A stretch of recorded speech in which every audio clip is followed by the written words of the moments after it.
Ça devrait commencer, voilà. Et donc, en fait, voilà, donc, en fait, je vais mettre les textes, si tu veux, en share screen, si jamais, Ouais, tant que ok. j'y arrive moi-même, tu vois, voilà, dans 2 secondes.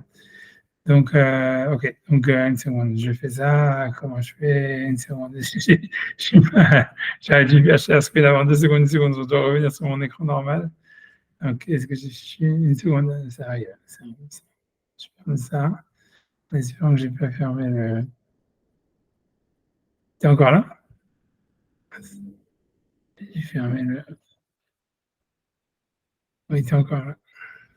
Attends 2 secondes, hein, c'est parce que je sais pas comment, j'ai oublié comment ça fonctionne. Alors, voilà, celui-là. OK. Donc voilà, donc nous, en fait, on était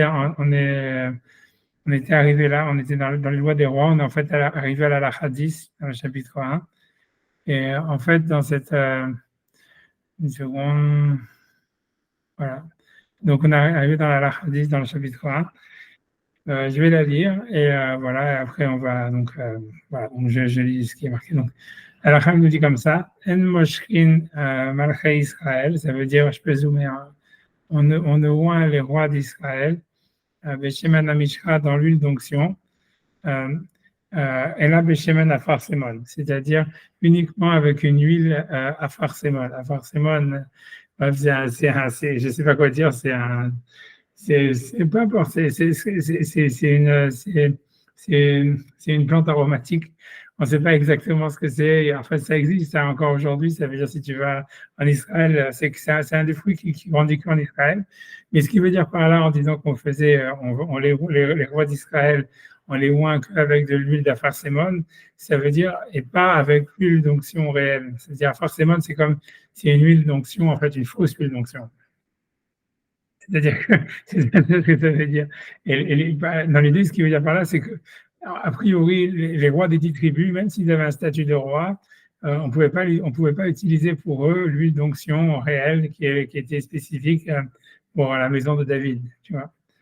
C'est ça ce qu'il veut dire. Et donc, comme il va l'expliquer par la suite. Mais donc Shemana Farsemon, ça veut dire une fausse huile d'onction, une huile d'onction odorante faite avec un farsémon, qui est un fruit qui grandit en Israël. Et ensuite, on nous dit donc tout ça, c'est encore parce que c'est une prérogative en fait des rois d'Israël, des rois de la descendance de David, que même s'il peut y avoir un autre roi en Israël, c'est ce qu'on avait vu la semaine dernière, tout ça, qu'on ne peut pas les mettre à Jérusalem, que la ville de Jérusalem, en fait, elle doit avoir un roi qui est symboliquement de la maison de David. Voilà, donc ça, c'est ce qu'on avait vu la semaine dernière. En memanim otam birushalayim leolam ela melech Israël misera David, c'est-à-dire dans la ville de Jérusalem, toujours il doit y avoir un roi qui vient de la descendance de David. Ve'en moshrin, et ça veut dire la véritable huile d'onction. On va voir après qu'est-ce que c'est cette huile d'onction, qui a priori, selon la tradition, c'est une huile d'onction qui date de Moshe, qui a été faite par Moshe. On ne l'utilise que pour la descendance de David. En moshkin et la misère David, ça veut dire on l'utilise que pour la descendance de David. Voilà, donc c'est ce qu'il y a dans la hadith. Dans la 11, il dit en fait, pour scroll, je vais revenir là-bas une seconde. Je fais ça, j'arrive. Voilà, ensuite on te dit, voilà, ensuite il dit que chez Moshrim, comme ça, on va finir, je pense qu'on va finir tout le chapitre, et puis voilà. Donc la Hamon dit que chez Moshrim, malgré David, lorsqu'on oint les maisons les rois de la maison de David, En Moshrim Otan est là à la Marianne, ça veut dire on les oint que autour d'une source. Et ça, c'est simplement comment dire, c'est un cimentov, c'est pour dire que, en fait, que leur royauté, elle coule comme un fleuve. C'est ce qu'on voit avec Shlomo qui a été oint à côté du Gihon. Voilà, donc ça veut dire toujours pour qu'on veut que ça coule de source, quoi, voilà. Et ensuite, on nous dit simplement encore une fois, on nous dit à la Lacha 12, En moshkin melech ben melech, et on ne oint pas un roi, fils de roi. Et là, Imken Aïta Shamachloket, que si jamais il y avait une dispute, au Milchama ou une guerre. Moshkin Oto, c'est à ce moment-là qu'on va oindre un roi, même descendant de David, et dès les Salek à Machloket, pour en fait enlever la dispute. Donc, les Fiechach, c'est pour cela que Mashrou Shlomo les Pnei Adonia, c'est pour ça qu'ils ont oint Shlomo à cause de la dispute qu'il y avait avec Adonia. de Yoash. Donc, on a vu Yoash, c'était le petit enfant de 7 ans du Béné Atalia, qui avait été loin plusieurs générations parce que sa mère, elle avait, enfin, c'est pas sa mère, Atalia avait détruit tous les enfants de David, mais elle était reine au moment où lui, il a été loin par le Kohen Gadol et caché dans le temple, etc. Et ensuite, le troisième qui a été loin, en fait, lui, il a été loin, en fait, par une fausse huile d'onction aussi, bien que le Rambam ne le spécifie pas, c'est Yehochaz, qui a été loin, en fait, avec une fausse huile d'onction à cause de Yoyakim, c'est-à-dire qu'il était plus jeune, c'est un des derniers rois d'Israël, et il a été loin parce qu'on l'avait choisi à lui par rapport à son frère qui était plus âgé. Et bref, ça c'est une histoire, c'était une fausse huile d'onction parce que l'huile d'onction avait déjà disparu à son époque, puisqu'elle a été enterrée et cachée par Joach, justement, qui est un des derniers rois d'Israël, qui avait donc, il savait que le temple allait être détruit, et donc en fait, il a enterré l'huile d'onction avec l'Arche sainte. C'était une préparation spéciale, secrète, ou c'est quelque chose? C'est quoi? C'est de l'huile d'olive, non? Non, c'est pas que ça. Voilà, on va faire tout ça. Le Rambam ici, il n'en parle pas, mais on va regarder exactement. Mais c'est a priori tout ce qu'on voit d'ici, c'est qu'évidemment, cette huile d'onction, elle était réservée à la maison de David, etc. Elle n'a pas été utilisée sur quelqu'un d'autre. Mais évidemment, tu vois, à chaque fois, ce qu'il dit, le Rambam, c'est vrai, c'est en même temps pas vrai. Parce que si tu regardes dans le Rambam, c'est-à-dire que, à part ça, parce que je suis obligé quand même de faire un comeback sur la Lacha 7, qui parle de l'onction, et si tu veux, voilà, je ne m'étais pas arrêté dessus. Alors, je vais m'arrêter dessus le début de la Lacha 7, qu'on a sauté, donc je remonte un petit peu. Et en fait, ici, donc, dans la Lacha 7, le Rambam, il dit ça, il dit que chez Mahamedine, après ça, on va rentrer plus dans qu'est-ce que c'est l'onction, mais il dit chez Mahamedine Ameler, donc ça, c'est ce qu'il avait dit avant, quand on nomme un roi, Moshkin Oto Beshemen Mishra. Il avait dit, on le oint avec l'huile d'onction. Chez Nehemar, quand le verset dit, Vaikar Shmuel et Pach Hashemen, Shmuel a pris la fiole d'huile, Vaïtsok al Rosho, et il a aspergé, on va dire, sur sa tête de Shaoul, sur le roi Shaoul, Vaïchakehu, et ensuite il l'a embrassé. Omahar chez Moshkin Ameler, donc, et ensuite il dit, après qu'on oint le roi, donc il met les ochés, ça veut dire il acquiert, on va dire, pour lui la royauté et ses enfants pour l'éternité. Shamalchut Yerusha, puisque la royauté est un héritage. Et ça, la deuxième partie du Rambam, on en avait déjà parlé, etc. Mais c'est simplement cette histoire de. Ce qui est intéressant, c'est qu'on voit que l'huile d'onction, c'est ça ce qui confère en fait la royauté à la descendance. C'est ce que Maïmonide dit en tous les cas.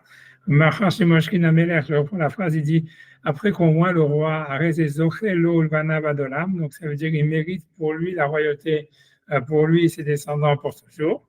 D'accord, mais on voit que c'est après qu'on la oint. C'est l'onction qui fait mériter l'hérédité en fait de la royauté. Ça, c'est une chose que Maïmonide dit. Une question de savoir d'où est-ce qu'il sort ça. Évidemment, la grande question qu'il y a sur ça, c'est que l'exemple qu'il donne de celui qu'on a oint avec l'onction, c'est le premier roi d'Israël qui est Shaoul, qui lui n'était pas un descendant de David. Donc, c'est en soi une contradiction avec ce qu'il a dit après, qu'on oint que les descendants de David, etc. Donc, ça va être une question. Oui, c'est une grande contradiction. Et il y a aussi un problème, c'est que normalement, il fait hériter la royauté à ses enfants. Je crois qu'ils ont hérité la royauté, les enfants de Shaoul. Vraiment, ils sont restés rois en même temps. Il y a eu une période dans laquelle David était roi et les enfants de Shaoul aussi en même temps. C'est pas vraiment ses enfants, c'était un neveu ou je sais pas quoi. Ça veut dire Mephibosheth, il a été roi pendant 2 ans à peu près, plus ou moins, comme tu dis. Mais bon, mais ça paraissait. Avant que le général de Shaoul le zigouille aussi. Voilà, c'est ça. Donc c'est ça, mais ça veut dire que voilà, donc en fait, ça veut dire que ça peut quand même durer pour les générations à venir. Donc ça, à part ça, une question, c'est-à-dire que dans son Rambam, dans ce passage de Maïmonide, il y a un problème.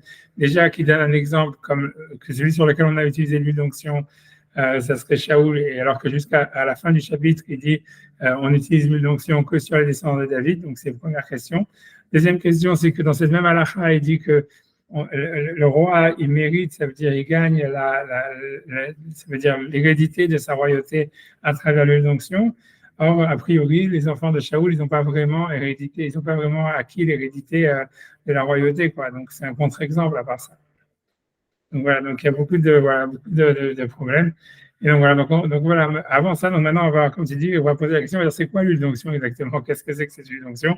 Donc en fait, c'est pour ça qu'il faut regarder, en fait, et là, ça va être un vrai problème. En fait, il faut regarder en fait dans l'Exode. Je vais faire chercher une seconde dès que j'y arrive. Une seconde. Comment je fais? Voilà, je l'ai là. C'est une seconde, non, j'ai compris ce qu'il faut faire. Je vais y arriver. J'espère. Sauf si.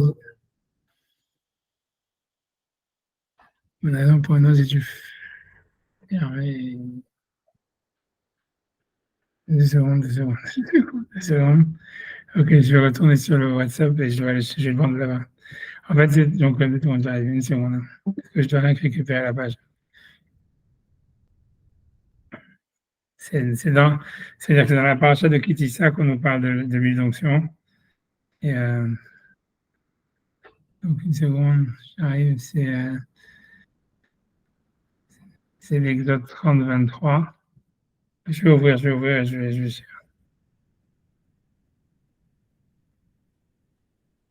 ouais, c'est avec mon ordinateur, voilà. OK. Voilà. Donc, je peux aussi un peu zoomer. Voilà, j'espère que c'est clair. Ouais, ça a l'air bon, même si je froisonne un petit peu dans ma caméra, mais c'est pas grave. J'espère que ça va défroiser. On verra bien. Je peux enlever la caméra et la remettre, mais bon, jusqu'à maintenant, c'était froid tout seul, donc j'ai essayé de dire, voilà, il y a Sylvain qui arrive. Voilà, ok, mais je te refroisonne. Ah ben voilà, Sylvain. Voilà, donc 2 secondes que j'enlève la caméra parce que j'ai froisonne et je vais après la défaire. Donc on est en train de parler sur l'huile d'onction. Donc l'huile d'onction qui a été utilisée pour les rois. Et donc on a vu que Maïmonide dit qu'elle était utilisée uniquement pour la famille de David. Le problème, c'est que lui-même il cite un contre-exemple avec l'histoire de Shaoul. Ensuite, il dit que l'huile d'onction, c'est ça ce qui assurait l'hérédité de la royauté. Alors, le problème, c'est que cette hérédité, en fait, on la retrouve, c'est-à-dire justement Shaoul qui a été loin avec l'huile d'onction, lui-même, en réalité, il n'a pas pu donner l'hérédité de la royauté à ses enfants.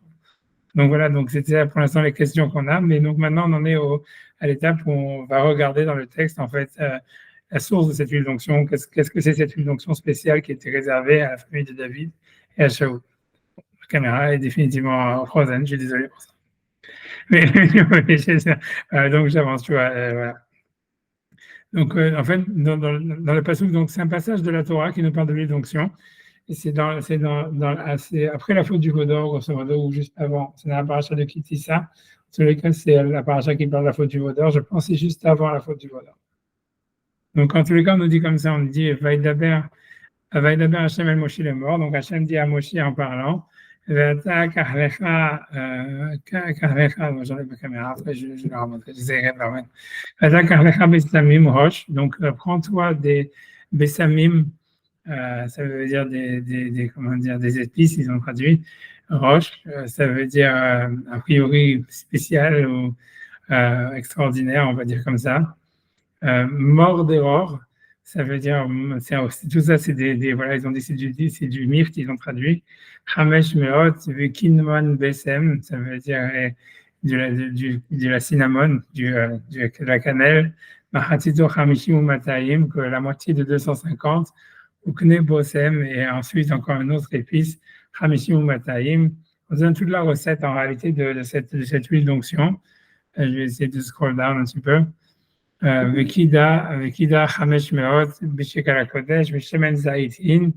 Et voilà, tout ça en fait, il y avait de l'huile d'olive évidemment, mais tout ça, donc il y a plein d'épices en fait qu'on devait laisser macérer dans l'huile d'olive.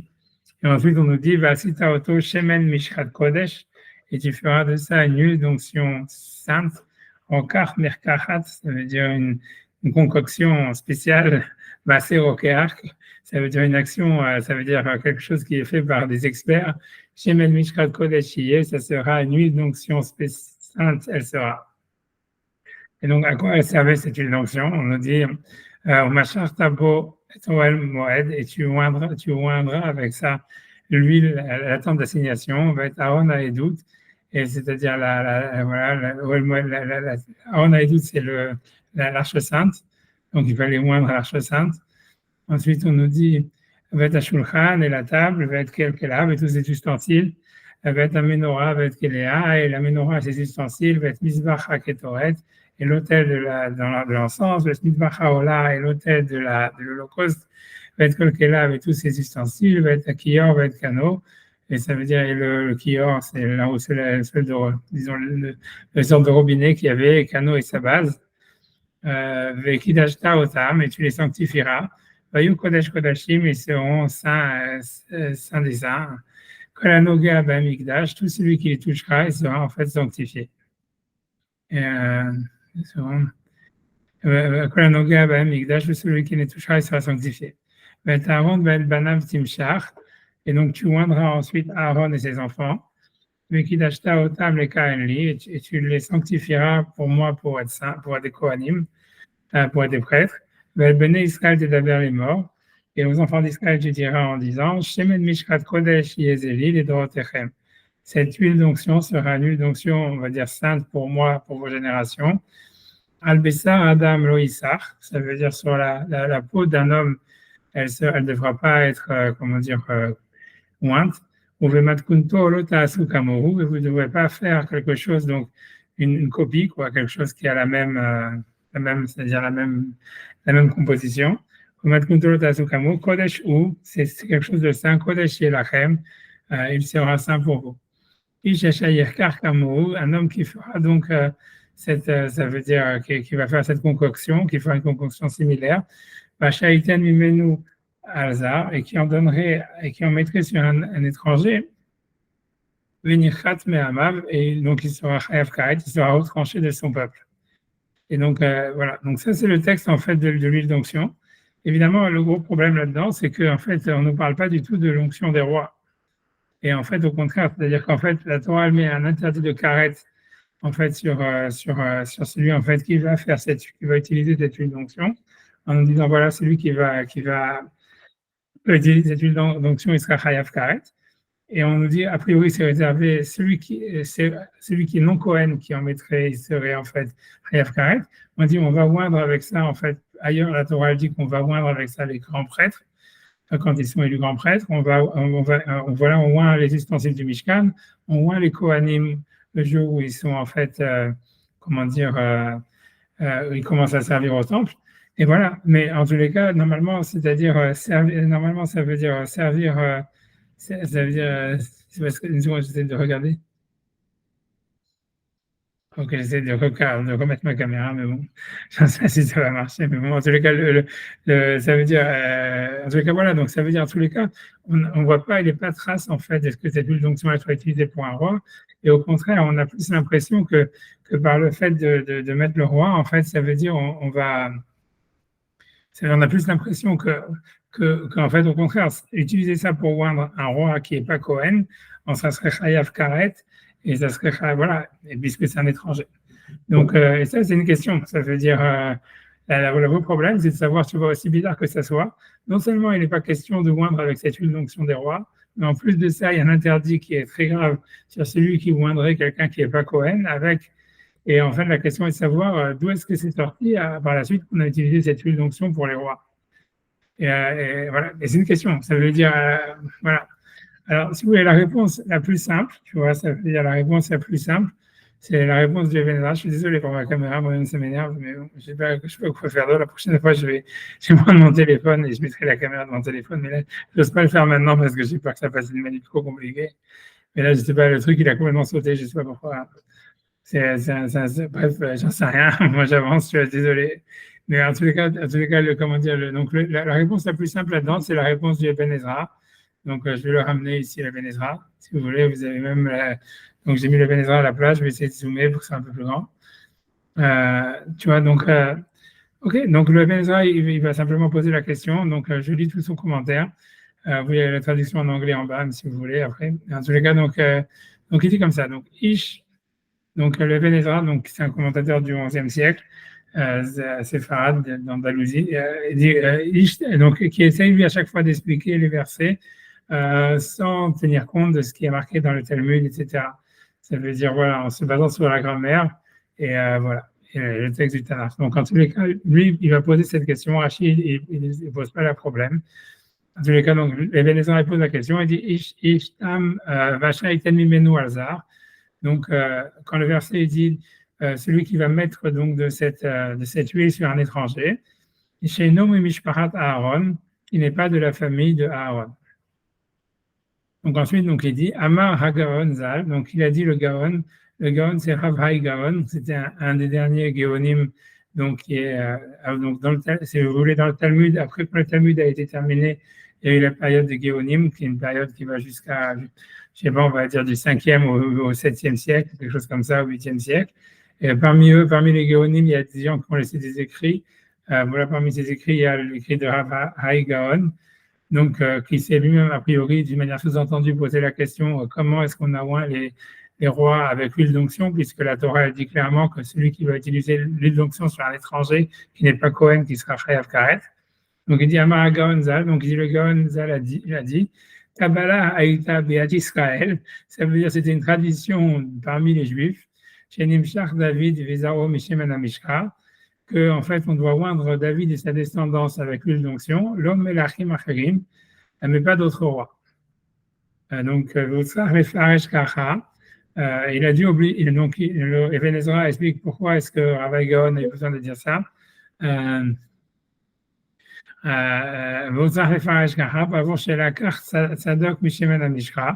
Puisqu'on voit par exemple que Tzadok il a pris de l'huile d'onction, Shaya Boel Moed qui était dans l'Oel Moed, ou Mashach et Shlomo, et il a en fait il a oint Salomon. Voilà. Donc et on ne voit pas que quand Tzadok il a oint Salomon, comme on a vu déjà dans Maïmonide à cause de la dispute qu'il y avait avec son frère Adonias, on ne voit pas que Hachem avait ordonné ça en fait à Tzadok de le faire. Donc il veut dire a priori qu'il y avait une tradition comme quoi, bien que la Torah elle pense que c'est Chayav Karet, c'est une faute grave d'utiliser l'huile d'onction pour quelqu'un qui n'est pas Cohen, malgré tout, il y avait une tradition que c'était possible. Mais bon, évidemment, l'Even Ezra, lui, il n'accepte pas cette tradition. Il ramène un commentateur, on ne sait pas qui c'est, qui s'appelle Yefet, Yefet Amar, qui est Alzar, Shalom et Bnei Israël. Donc, Yefet, il dit que quand la Torah elle a dit qu'on ne pouvait pas utiliser l'huile d'onction pour un étranger, ça ne veut pas dire quelqu'un qui est étranger, en fait, au Kohanim, mais ça parle de quelqu'un qui ne serait pas juif. Donc il dit ok, sur ça il dit c'est n'importe quoi, il dit Velodiber Nechona, c'est-à-dire c'est pas vrai, qui est né Hazak Arev Yumat, c'est-à-dire qu'à chaque fois qu'on parle de zar, de étranger dans la Torah, ça parle de quelqu'un qui n'est pas Cohen, comme on parle au niveau du Misbéach, et celui qui est un étranger qui se rapprocherait du Misbéach, il sera mis à mort.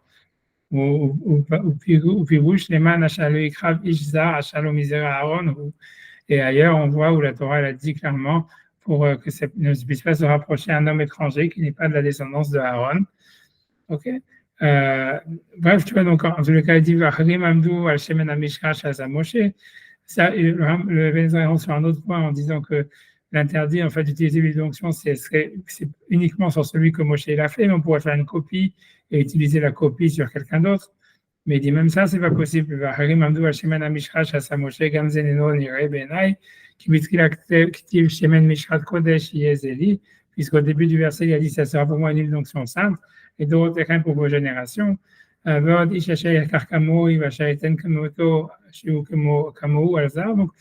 dire, il est interdit si tu veux, de le mettre sur un étranger, il est même sur une copie. Donc, en fait, la question revient à savoir comment est-ce que les prophètes, Tzadok par exemple, ou Shmuel qui a oint Shaoul et David, ils ont utilisé l'huile d'onction alors que c'est un interdit de karet, voilà, d'après la Torah, ça veut dire de la mettre sur quelqu'un qui n'est pas Cohen.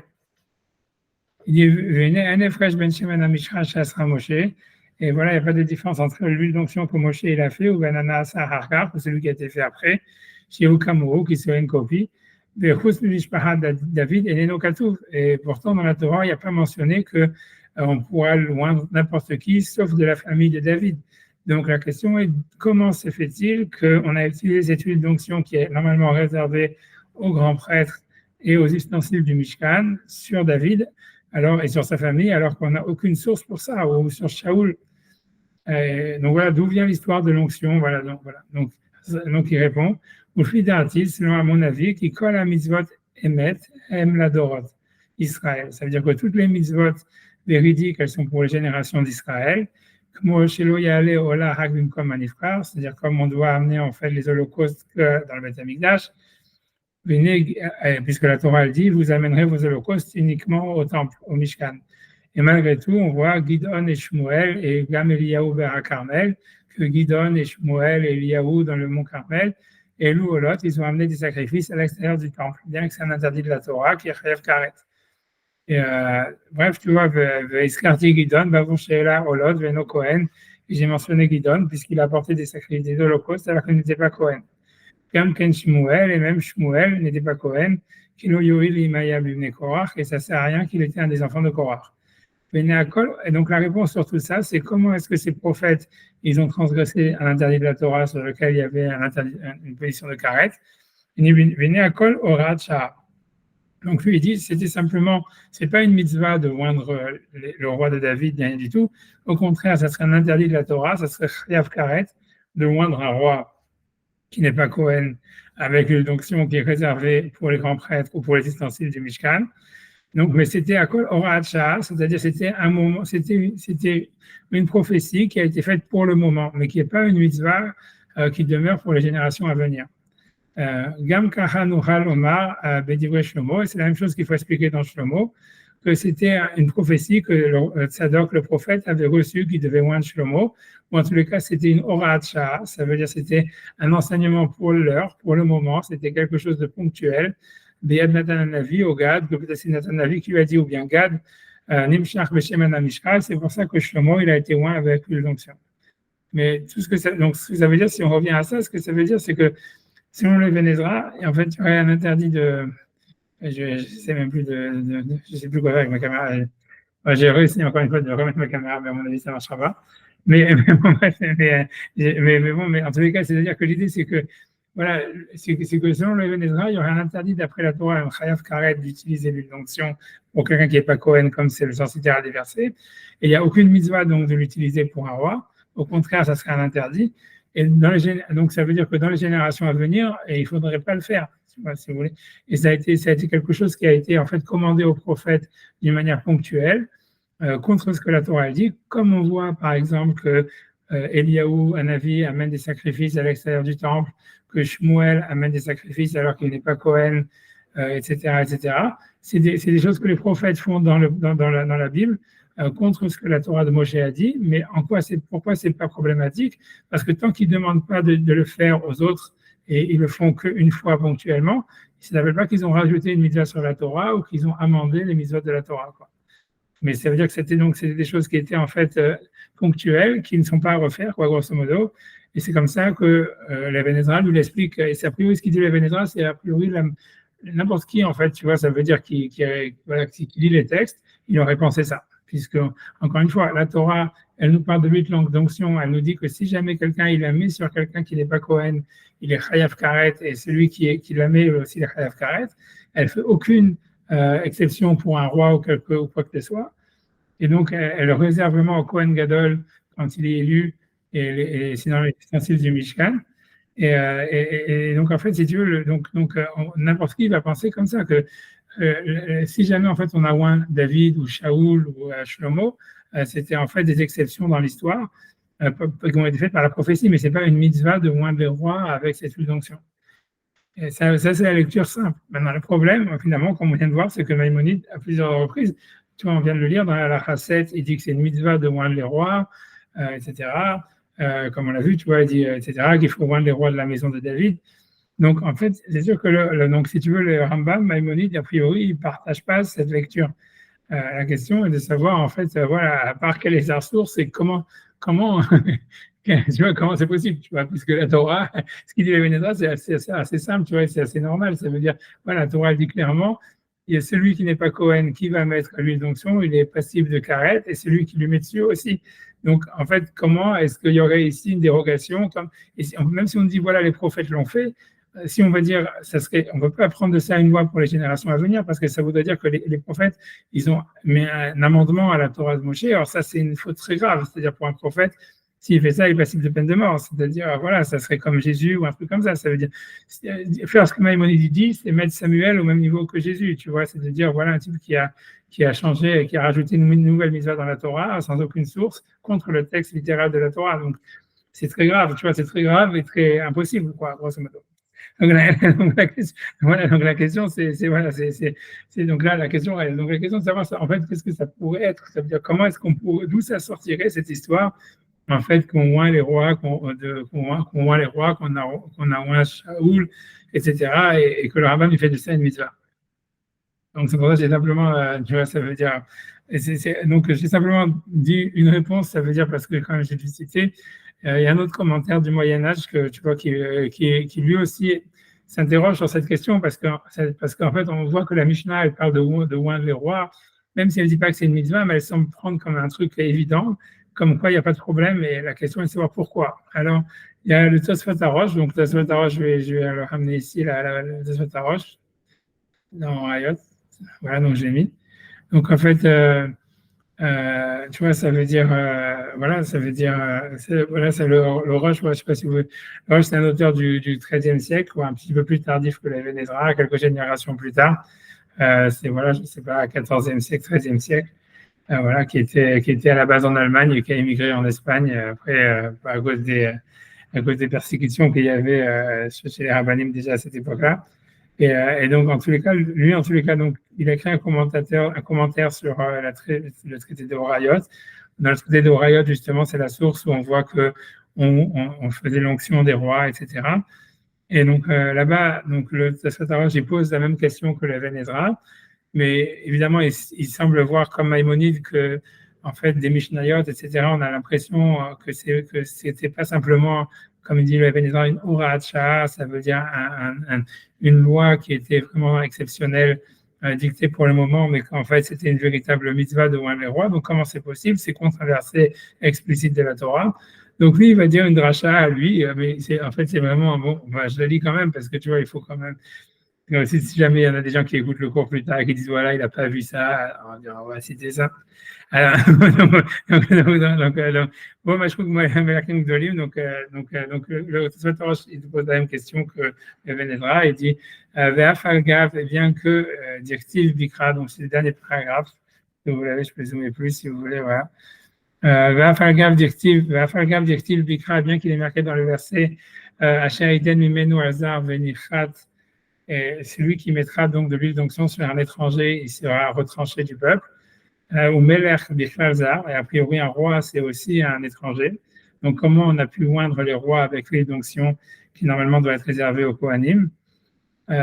Efchar, donc comme il sait pas, donc il dit Efchar, donc il faut comprendre déjà que quand le Tosfot Arosh dit Efchar, ça veut dire c'est possible que c'est déjà très faible. Ça veut dire voilà, donc mais il dit quand même quelque chose, il va dire les Darish, que la dracha elle serait du fait qu'il est marqué médictive Al-Basar Adam Lo Yissaf. Ça veut dire sur la chair d'un homme, ça ne devra pas être loin. Mais Darché et la dracha serait Adam Velomelech, un homme et pas un roi. Ça veut dire, pourquoi un roi, c'est quand même un roi, un homme, mais en fait, l'idée, c'est que pourquoi? Parce qu'on voit une dracha similaire dans Megillah, où en fait, la Gemara dans Megillah, elle demande d'où est-ce qu'on peut trouver une allusion à Purim dans le Tanakh. Et donc, il y a un mismor, ça passe à 10 secondes. Je suis pas dans la bonne page, excusez-moi, hein, je sais pas, j'ai pas cher à la bonne truc. Une seconde, je croyais que j'étais en train de faire le Tosfot Arosh. Une seconde, je sais pas. Waouh, c'est carrément faux que même le share screen ne marche pas. Oui, oui, oui. Bah, je crois que je vais quitter le call et je vais revenir sur le call parce que sinon je ne peux pas continuer comme ça. Vous voyez le Tosfot Arosh ou vous êtes Oui. encore Non, on le voit pas. On le D'accord, voit pas. je vais Ah, sortir moi, du et je je vais suis essayer directement sur mon téléphone, moi. sur le WhatsApp. Ok. Bon, c'est comme vous voulez. Si je peux sortir du call, à mon avis, si je veux remettre la caméra, il faut que je restarte le computer. Ça prend 1 ou 2 minutes. C'est comme vous Ouais. voulez. Ok, ben oui, fais-le, Ouais, ouais. je vais le faire, je vais le faire. Ouais. Ok, donc j'y vais. Je suis désolé.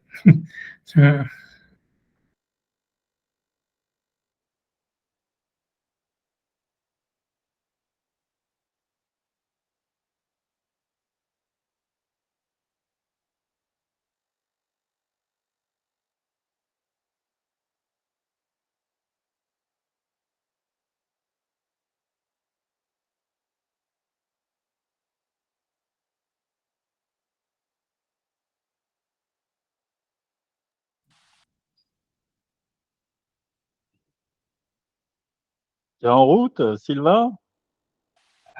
Oui, je quitte l'hôpital et je rentre à Tel Aviv. Ah, d'accord. Ok. Tu es où Ouais, là? oui. Tel Aviv? Je suis à Tel Hashomer. Je suis à Tel Hashomer Ah, d'accord, ok, super. où j'ai Il terminé. fait un temps pourri là. Ça fait combien de Ah temps que tu es à oui, Tel Aviv? magnifique. C'est la richesse. Moi, je suis arrivé hier, je travaille aujourd'hui, demain, après-demain, et je rentre jeudi à Paris. Ah, ok, très bien. Ouais, je vais y être Voilà. là en milieu du mois. Où ça, à Bon, bah, Paris? profite bien, profite bien. Non, à Tel Ah, Aviv. je Moi, bosse. j'y vais en Ah milieu bon? du mois. Ah, je J'espère bosse, qu'il hein. fera meilleur là. Ouais, Non, on s'en fout. Quand il pleut, c'est bon, hein. ouais, ouais. C'est la richesse, la pluie. Oh, oh. Je Ouais. sais, je sais. Non, non, tant Alors, mieux. Ah, que ça se magnifique. remplisse. Ouais. Ah, ouais, ouais. Ils ont Et puis, besoin de ça, remplir les réservoirs. Ouais. Ah, ce bah sera le ouais, ouais. ce sera le couvre-feu, peut-être. Ouais, je suis de retour. Ouais, j'ai raté les blagues. Hein. Ouais. Ah, voilà. Voilà, dans 2 secondes, maintenant je vais remettre le test roche en espérant que ça marche. Une seconde. J'espère que j'ai pas. J'arrive. J'aime pas casser les conversations comme ça, mais bon, on est enregistré en plus, attention. Ah, j'ai le Waze, hein. D'accord, ok, bon, attends, je remets. Test roche, J'ai un j'espère que œil ça. sur le Waze, un œil sur Vigesse.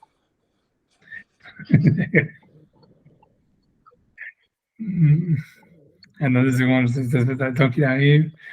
Ok, donc je vais y aller. J'espère que ça va marcher maintenant et que ça va pas foisonner. On va voir.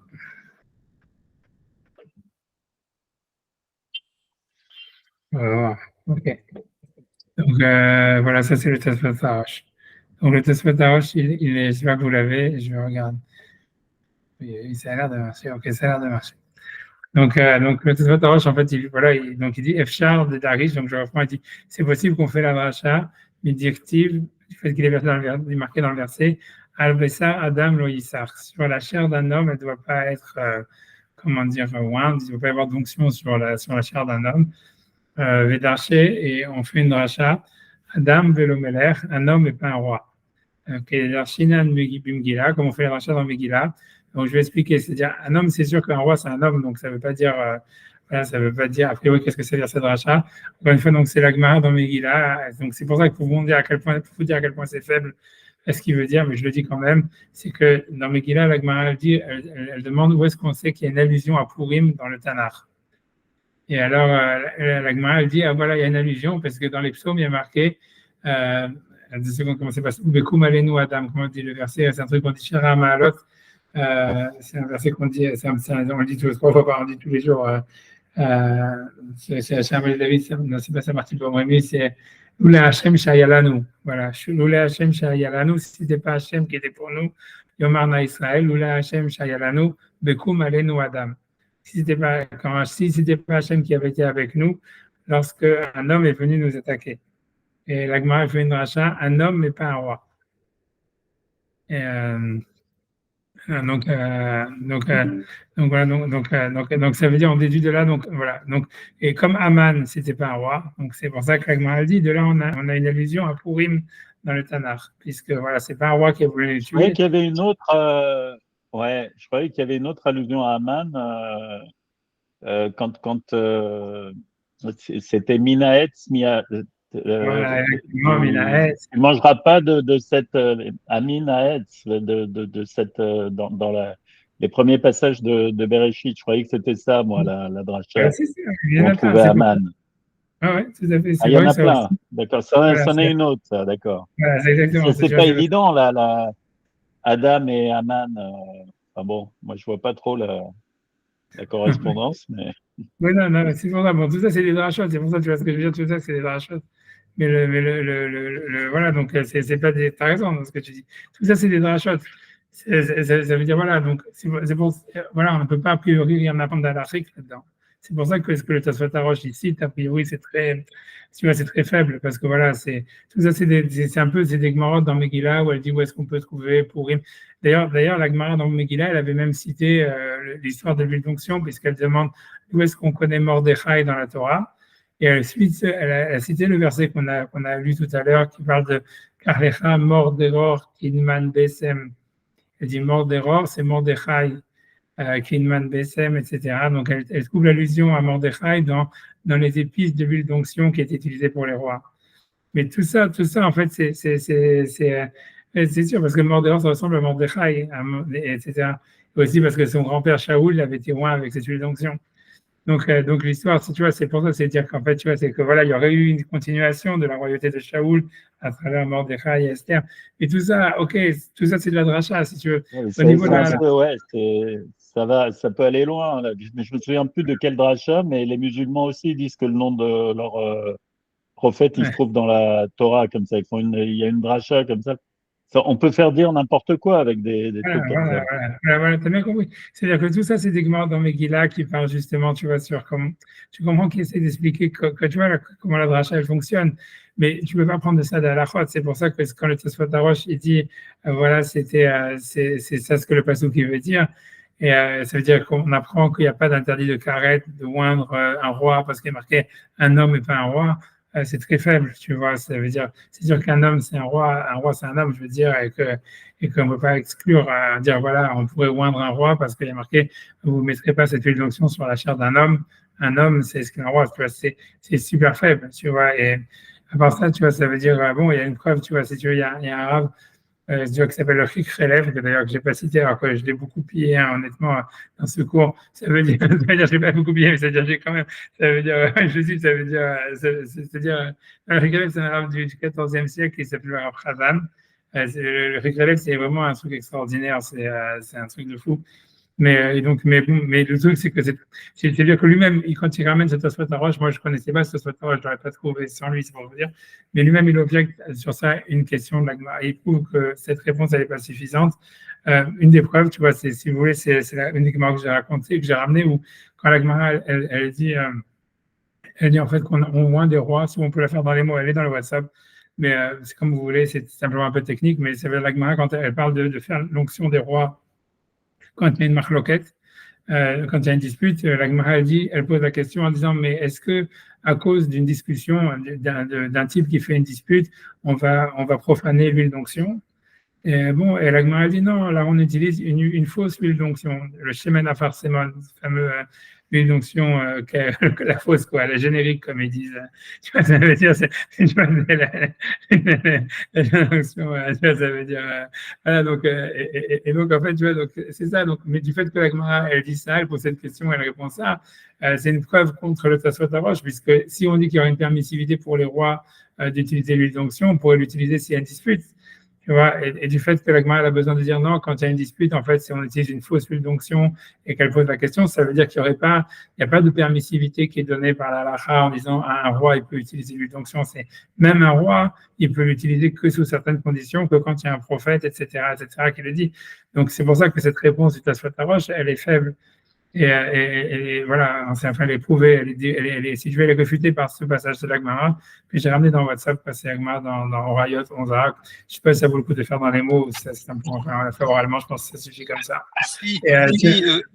Si par exemple, on dit que pour un roi, il faut un prophète, et si avant on parlait d'un homme, pour un homme qui ne soit pas roi, quel est l'équivalent d'un prophète? Je sais pas, un Cohen, je sais pas, qu'est-ce que tu voulais dire? C'est celui qui fait la Mila, c'est quoi? C'est la Mila. Est-ce que la Mila peut être? Non, puisque le roi aussi a la Mila. Ouais, non, c'est sûr. Non, c'est intéressant de savoir qu'est-ce qui. Pardon, excusez-moi. Oui, non, je crois, mais un roi, c'est pour ça que c'est un roi, c'est comme un homme, tu vois. C'est pour ça que c'est de dire que le roi, c'est même ce qu'il veut dire en théorie, de dire sur la chair d'un homme, ça vient exclure la chair d'un roi, c'est bizarre, tu vois. C'est-à-dire, voilà, c'est que tu vois, c'est comme il dit, là-bas, l'Agmar l'utilise dans Megillah pour dire Bekum alenu Adam, Velo Meler, faisait Amanaracha, comme il dit le Tosfot Arosh, mais c'est vraiment ramené comme une sorte de Haggadah, c'est quelque chose, tu vois, on peut vraiment pas apprendre à la faute de là-bas, tu vois, puis à mon avis, quoi. Tu vois, ça veut dire, a priori, un roi, c'est un homme. Ouais. Est-ce que c'était fait sur la chair elle-même ou est-ce qu'on c'était fait sur la chevelure? Est-ce qu'on appliquait L'huile sur les cheveux, peut-être pas directement, même la chair, ou peut-être Non, non, non, sur on le le mettait, non, front, on comme ça. c'est parce qu'on mettait sur le front, on mettait sur le front. C'est toute une histoire, ça veut dire on faisait soit, il y a une discussion en fait, on va voir entre les potes discuter. Enfin, je sais pas, on va pas, je pense pas qu'on va rentrer là-dedans ici parce que le Rambam dans les Lois des Rois, il ne ramène pas. Ça veut dire, en fait, je pense que, parce que la Gemara a dit, on faisait comme un ki yevanite. Ça veut dire un ki, c'est une lettre qui, tu vois, je sais pas laquelle justement, yevanite. Je crois que le Rambam, lui, pense que c'est un X. Donc on faisait une sorte de X.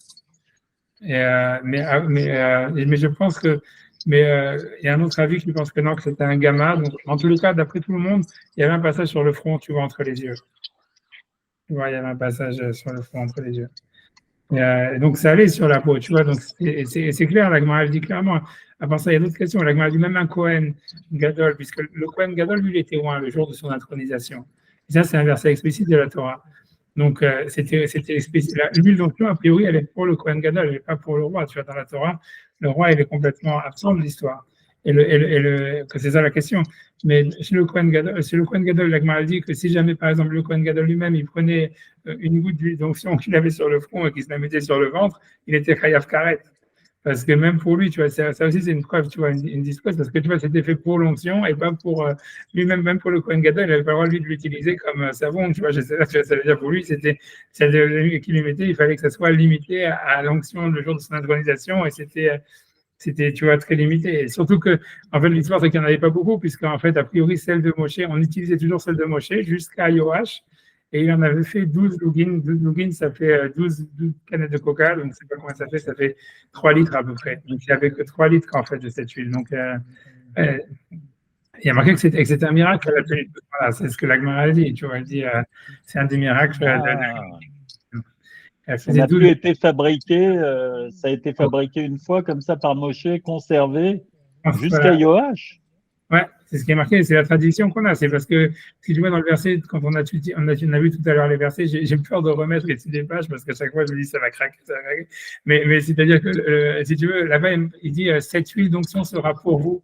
Là-bas il lui dit Shemen Zaïd Yelachem. Si on peut revenir, je vais essayer quand même de revenir sur le verset 2 secondes. Il faut que je fasse ça, il faut que je revienne sur le WhatsApp et recliquer sur le premier passage. Ok, j'espère que tout va bien se passer. Je ne sais pas pour l'instant, ça a l'air de rien se passer du tout. Attends 2 secondes. Je ne sais pas pourquoi mon ordinateur est tellement affaibli ici, je ne sais pas exactement. C'est l'ordinateur, sûrement, oui. Ou c'est la connexion Internet, je ne sais pas, tu vois, je ne sais pas, en tout cas, voilà, donc je vais mettre cette note. Donc je suis comme. investir, ouais. Oui, il faut investir. Ok, je vais investir. Mais bon, pour l'instant, je n'ai pas de Mazal. À chaque fois que j'achète des autres choses, ça fait pas longtemps que j'ai acheté celui-là. Et je ne sais pas pourquoi. Peut-être qu'il faut peut-être des trucs plus puissants. Je ne sais pas. Aussi, ouais, c'est parce que je radine en fait à chaque fois. Bon, d'accord. Ok, donc en tous les cas, ça veut dire 2 secondes. Donc en tous les cas, j'essaie de retrouver sur ça. Je lui dis. Une seconde, je vais retrouver.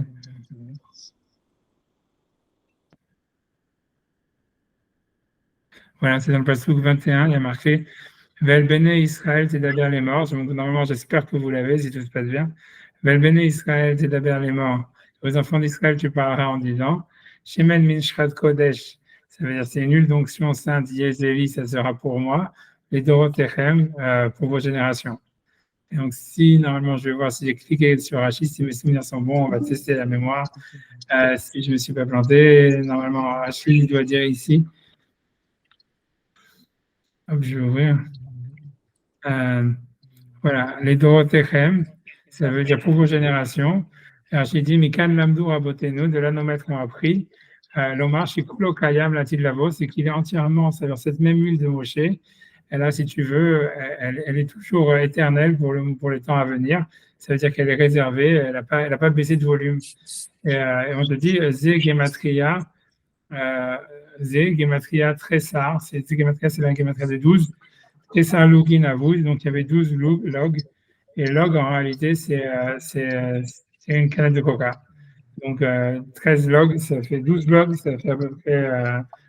Une canne de coca, c'est un tiers de litre, ça fait 4 litres. 4 fois 3, 12, ouais, ça fait 4 litres. En fait, il y avait 4 litres. Et je pense que si on clique sur la Gemara, on peut même avoir, en espérant que ça va pas faire des catastrophes. Mais la Gemara dit, voilà, c'était un miracle. Tu vois que c'était déjà un miracle normalement, puisqu'il avait pris 4 litres déjà pour commencer la construction, le fait de faire l'huile. Et normalement, ça aurait déjà dû être avalé dans les épices. Et puisqu'en plus, il fallait faire une concoction, il fallait ensuite faire cuire l'huile, etc. Donc, il aurait dû avoir déjà là une sorte de perte de fond, tu vois, de perte de volume, quoi. Et qu'en fait, c'était un miracle comme quoi il avait mis 12 litres au début, il s'est retrouvé avec 12 litres, tu vois, 12 litres à la fin, tu vois, tu vois, comme ici, la Gemara dit, Tanora Banan, nous maintenant enseigné, Shemen la Mishra, Shasa Moshe Bamidbar, c'est l'huile d'onction que Moshe a fait dans le désert, Ayu Shoklin, Boet Karim, donc on faisait tremper dedans les racines, d'Ivry Rabbi Yehuda, c'est les paroles de Rabbi Yehuda.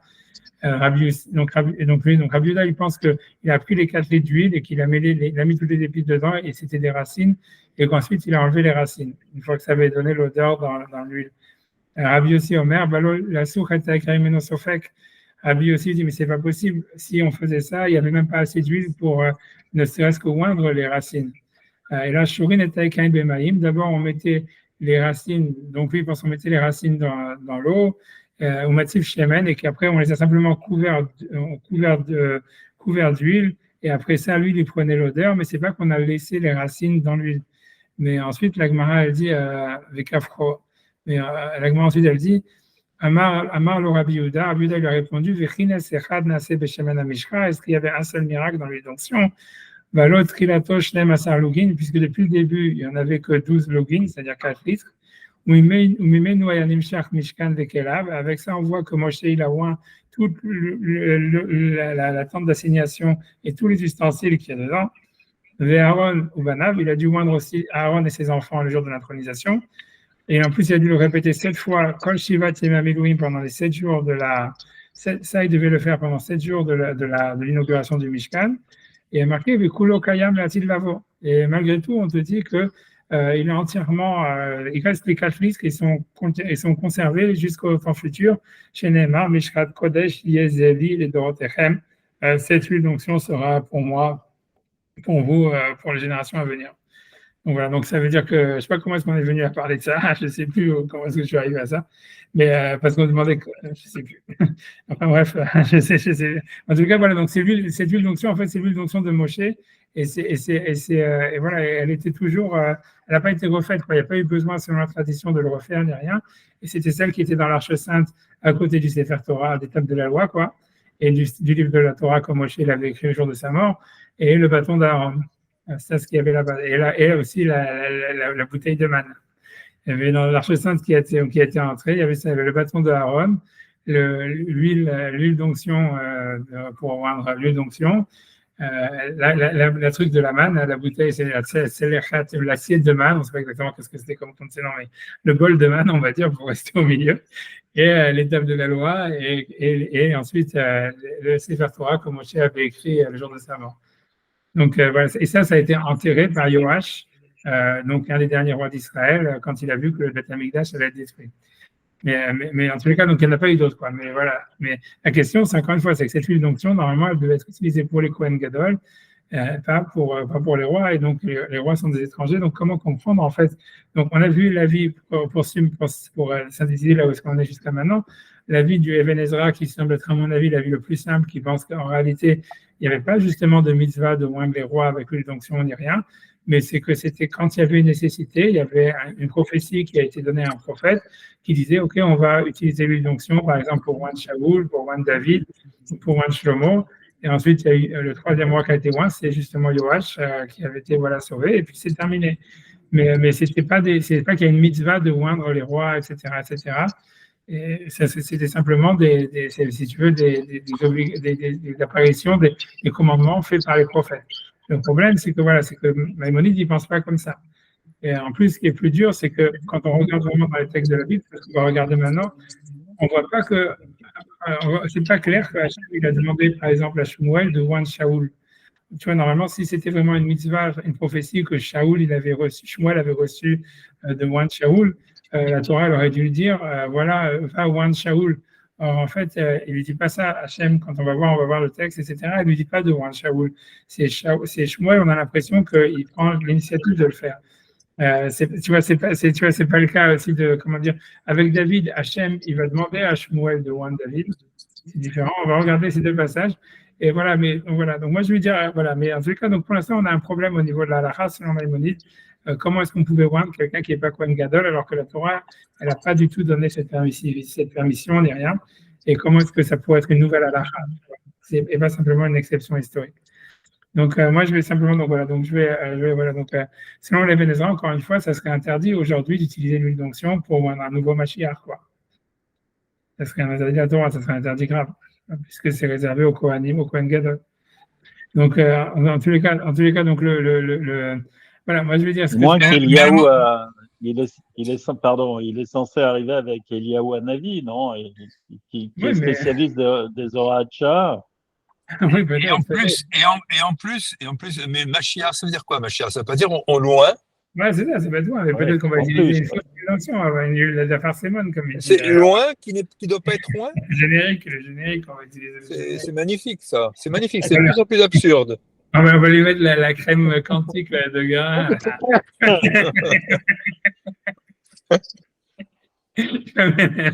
Le loin qui doit pas être. En plus, si c'est Touraki, c'est très profond. Qu'il appelait le gominé. Pour dire Mashiach, c'est le gominé.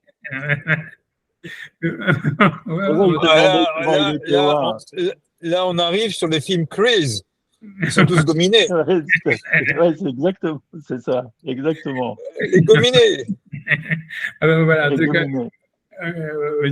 moi, tout ce que je veux dire. Donc, c'est pour ça, moi, je veux dire, moi, j'ai une théorie, mais simplement, avant de faire ma théorie, on va faire des textes, tu vois, en fait, justement, de l'onction, qui nous raconte l'histoire de l'onction de Shaoul par Shmuel, l'onction de David par Shmuel.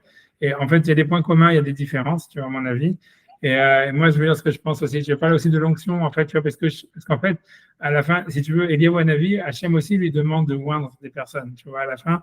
Et on ne sait pas s'il les a oints pour de bon, puisqu'il dit, tu vas oindre Elisha comme prophète à ta place.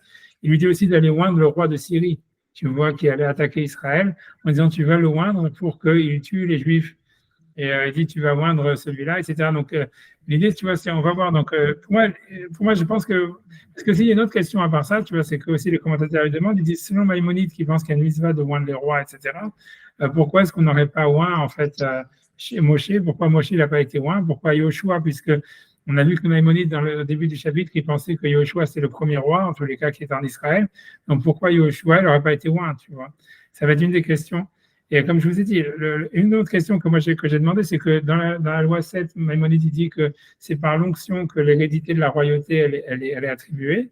Et en fait, dans le texte, on va voir que David, il mérite pas d'être, ça veut dire, il mérite l'hérédité de sa royauté que bien plus tard, quand il a décidé, il demande à Hachem de construire le temple, et Hachem lui dit, ah, tu es le premier à demander à construire le temple, personne d'autre avant toi n'avait demandé ça.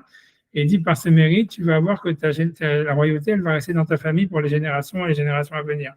Mais ça, c'est des années bien plus tard, après l'onction qu'il a reçue de Shmuel, quand il était jeune, tu vois. Donc, tu vois, pour moi, c'est cette connexion que Maïmonide fait entre l'onction et l'hérédité, elle est aussi pas claire, à part, déjà parce qu'il y a le contre-exemple de Shaoul, et ensuite parce que même chez David, on voit bien que l'hérédité, elle apparaît que plus tard, que quand il demande de construire le temple. Donc pour moi, ça pose des questions de savoir. Et en plus, l'idée, c'est que une autre chose qu'on voit quand on reparle de l'onction et de Shaoul et de David, c'est qu'ils ne sont pas devenus rois après avoir été oints. Ils sont moins bien avant, quand ils sont petits, tu vois. Et ils retournent, tu vois, après avoir été oints, ils retournent à leur petit train-train quotidien, vivent leur vie. Et tu vois, c'est bien plus tard qu'ils deviennent rois. Et tu vois, c'est pas comme quand tu vois, je sais pas si quand ils font l'onction des rois de France par Jeanne d'Arc ou un truc comme ça, ou des trucs comme ça, tu vois, où le type il est roi pour vraiment lui donner le job de roi. En fait, c'est aussi bizarre que l'onction, elle n'a pas lieu du tout au moment de l'intronisation. Elle a lieu bien avant, tu vois, dans les cas où il y a. Donc voilà, donc c'est des questions. Je vais essayer, moi j'ai une théorie là-dessus. Je vais simplement, je vais les dire, mais bon, d'abord je vais le faire dans le texte, dans les mots, parce que c'est intéressant, ça, de regarder ces passages du prophète. Donc voilà, donc je vais, voilà, le prochain texte, si l'ordinateur ne saute pas, c'est 2 secondes, Shmuel 2, voilà. Donc ça, c'est l'onction de Shaoul, je pense. Je peux planter. Non, voilà, c'est une seconde. C'est ça, l'onction de Shaoul, c'est ça. J'arrive une seconde. C'est ça, c'est sous réserve de l'ordinateur. Ok, donc voilà, j'espère que ça marche. Donc voilà, je fais tous les jeux, je zoom. J'espère que c'est clair. Voilà, je regarde. Ouais, ça a l'air de marcher. Donc en tout cas, bon, je fais toute l'histoire depuis le début. On nous dit, puisque donc le peuple avait demandé un roi, et Hachem dit, ok, on va leur envoyer un roi. Donc on nous dit, l'histoire de Shaoul, elle est connue. Vaïch ben Yamin, donc voilà un homme de Binyamin, ou Shmo Kish ben Abiel, ben Sror, ben Bechorat, ben Afiach, ben Ish Yemini, Gibor Chaïl. Donc voilà un homme de Binyamin qui s'appelait Kish. Donc Kish, c'est le père de Shaoul, etc. On nous donne tout son pédigré, grosso modo. Dans le passage bête, on dit Velo Aya Ben, et il avait un fils, Ushmo Shaoul, et son fils c'est Shaoul, Bachour Tov, un bon Bachour, tu vois. Ish Mimene Israël, Tov Mimeno. Mais il n'y avait pas d'autres juifs qui étaient mieux que lui. Mishichmo Bamala, il avait, Mishichmo, ça veut dire, il avait une tête de plus, on va dire, il avait une tête de plus que tout le monde. Mais Nicolas, a priori, ça veut dire spirituellement, peut-être aussi, ça veut dire physiquement qu'il était très grand, j'en sais rien. En tous les cas, voilà, il était au-dessus de tout le monde. Voilà, c'est comme ça qu'on nous le décrit. Une seconde, je vais scroll down si j'arrive. Voilà, donc il a perdu donc on nous dit Vatovadna à Atonot, et il a perdu donc comment dire, des mules. Les mules de son père, Avi Shaoul, Vatovadna à Atonot, les Kish Avi Shaoul. Donc ça veut dire il y a eu des pertes, donc elles ont été perdues les mules de Kish, le père de Shaoul.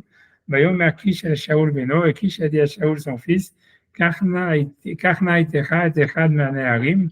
Il a dit donc prends avec toi un des esclaves ou un des jeunes, un des servants, le koum lech bikesh atonot, et va à la recherche des mules.